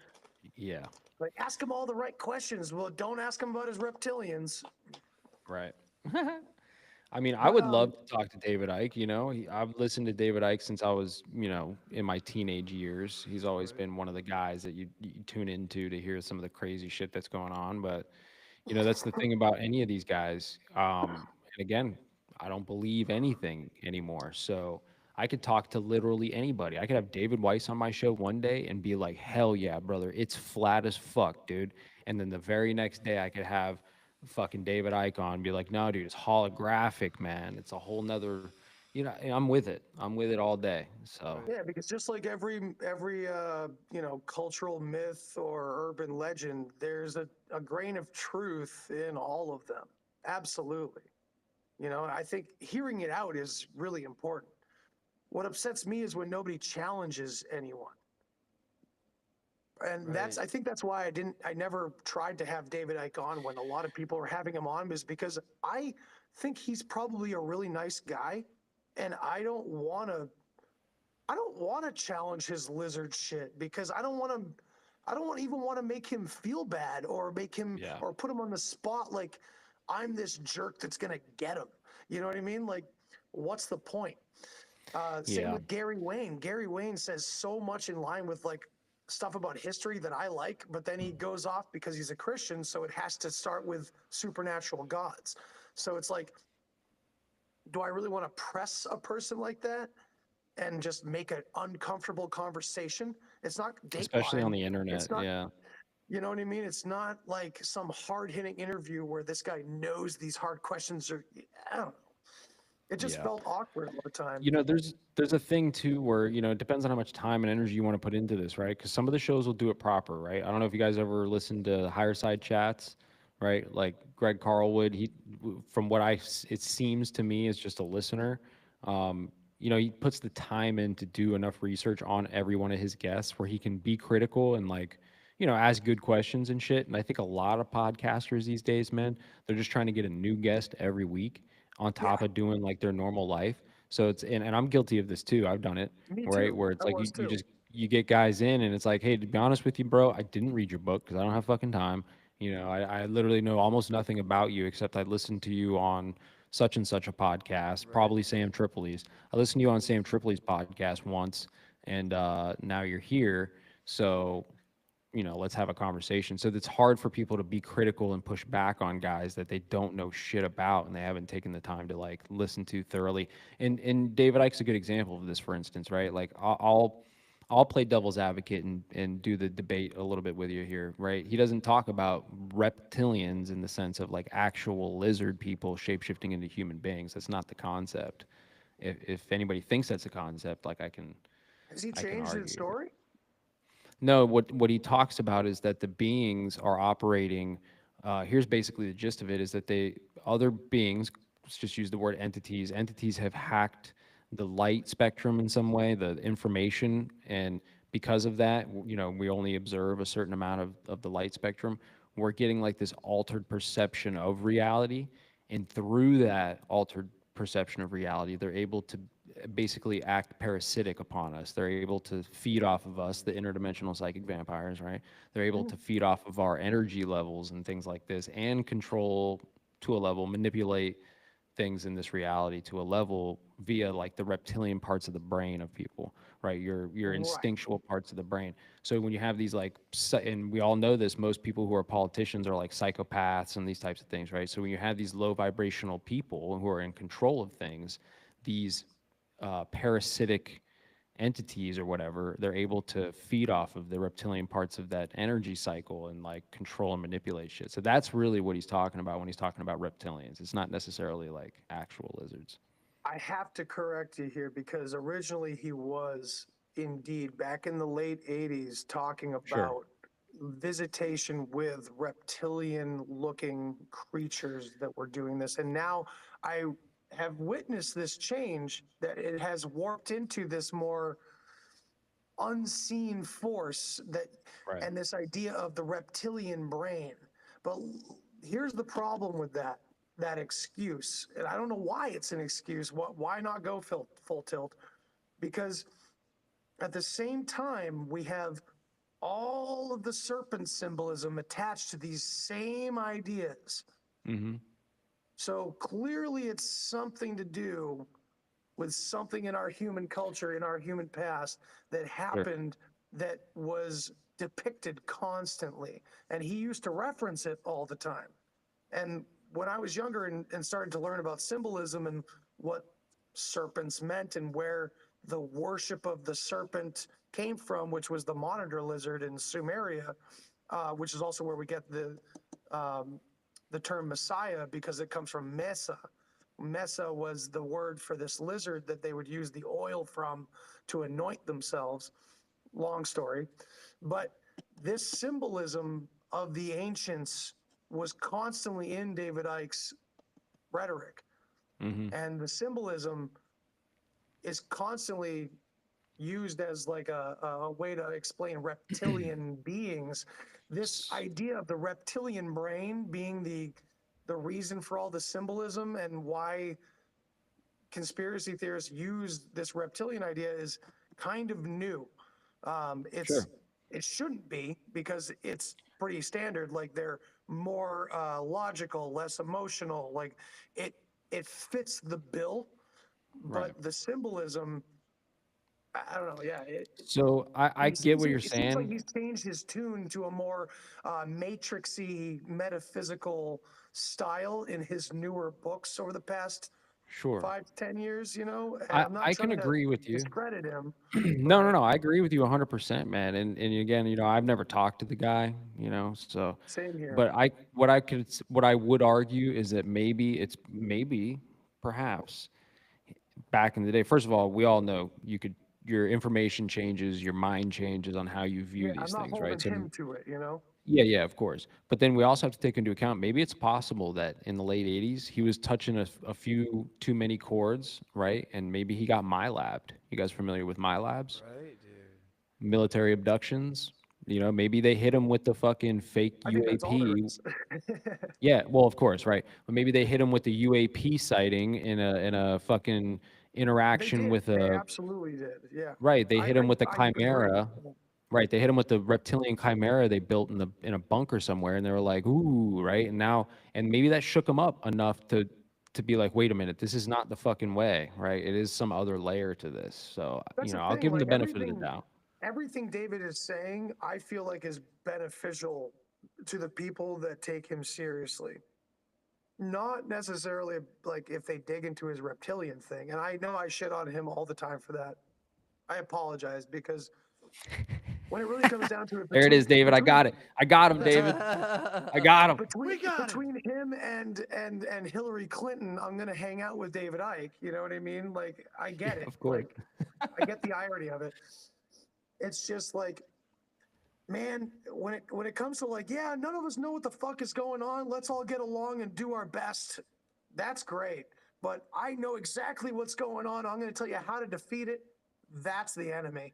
Right. Like, dude. that's a problem. Yeah. And Belief the guy is that the has all is the the enemy of answers and all the knowing, man. right words and the buzzwords and the matrix. Why do we know the word matrix? Why is that so popular? Why do we use that? Oh, it's such a convenient word to describe our situation. Well, yeah. Well, who gave it to us? Fucking Hollywood. Yeah, dude. Yeah. Oh no, a black woman did, and then Hollywood stole it from her. No, because the story of the Matrix existed in Graham Morrison's The Invisibles long before this black woman supposedly wrote Terminator and The Matrix. Right. So, Yeah. sorry. Yeah. Nah, Am who I just knows, man? destroying every conspiracy tonight? Because I will go for the gold if I have to. Hey, that's what that's what all the shows need to be, man. Dude, Like, you have to, like, the younger listeners have to realize that if something is super popular or getting more views than it did yesterday, we haven't won. Like, communication is not open and free yet. Like, whatever, like, it's not about what we individually say, it's what the algorithm is pushing. And the algorithm is not pushing anything I'm fucking talking about. They're pushing ancient aliens and all kinds of shit like that. Because whether it's religious or aliens, you got to pick one or the other. Even the mainstream is getting that way. My dad, who was just looking at me rolling his eyes about aliens 20 years ago, is now like, well, the government says, like, great. yeah, man. Well, So now it's interesting. my dad's an alien believer 20 years too late because the government says so, you know? It's funny you say, it's interesting you say that, man, because I have this dude who's like always been trolling my show. He's like the one person who leaves 1-star reviews on all my shit, right? I don't know who he is. I think it's somebody I know. I don't know for sure, but it's just he's an asshole. But It's a weird kind of love bombing. he hits me with the you're definitely a fucking, what do you call me, like an FBI informant, because I took like a 9-month break or some shit from the show, and then like just came out of nowhere and came back with like a nice looking setup and a nice camera, right? And like right now, it's funny. Busting his ass. It's okay. Dude, I bust my ass, bro. And fucking fucking houses.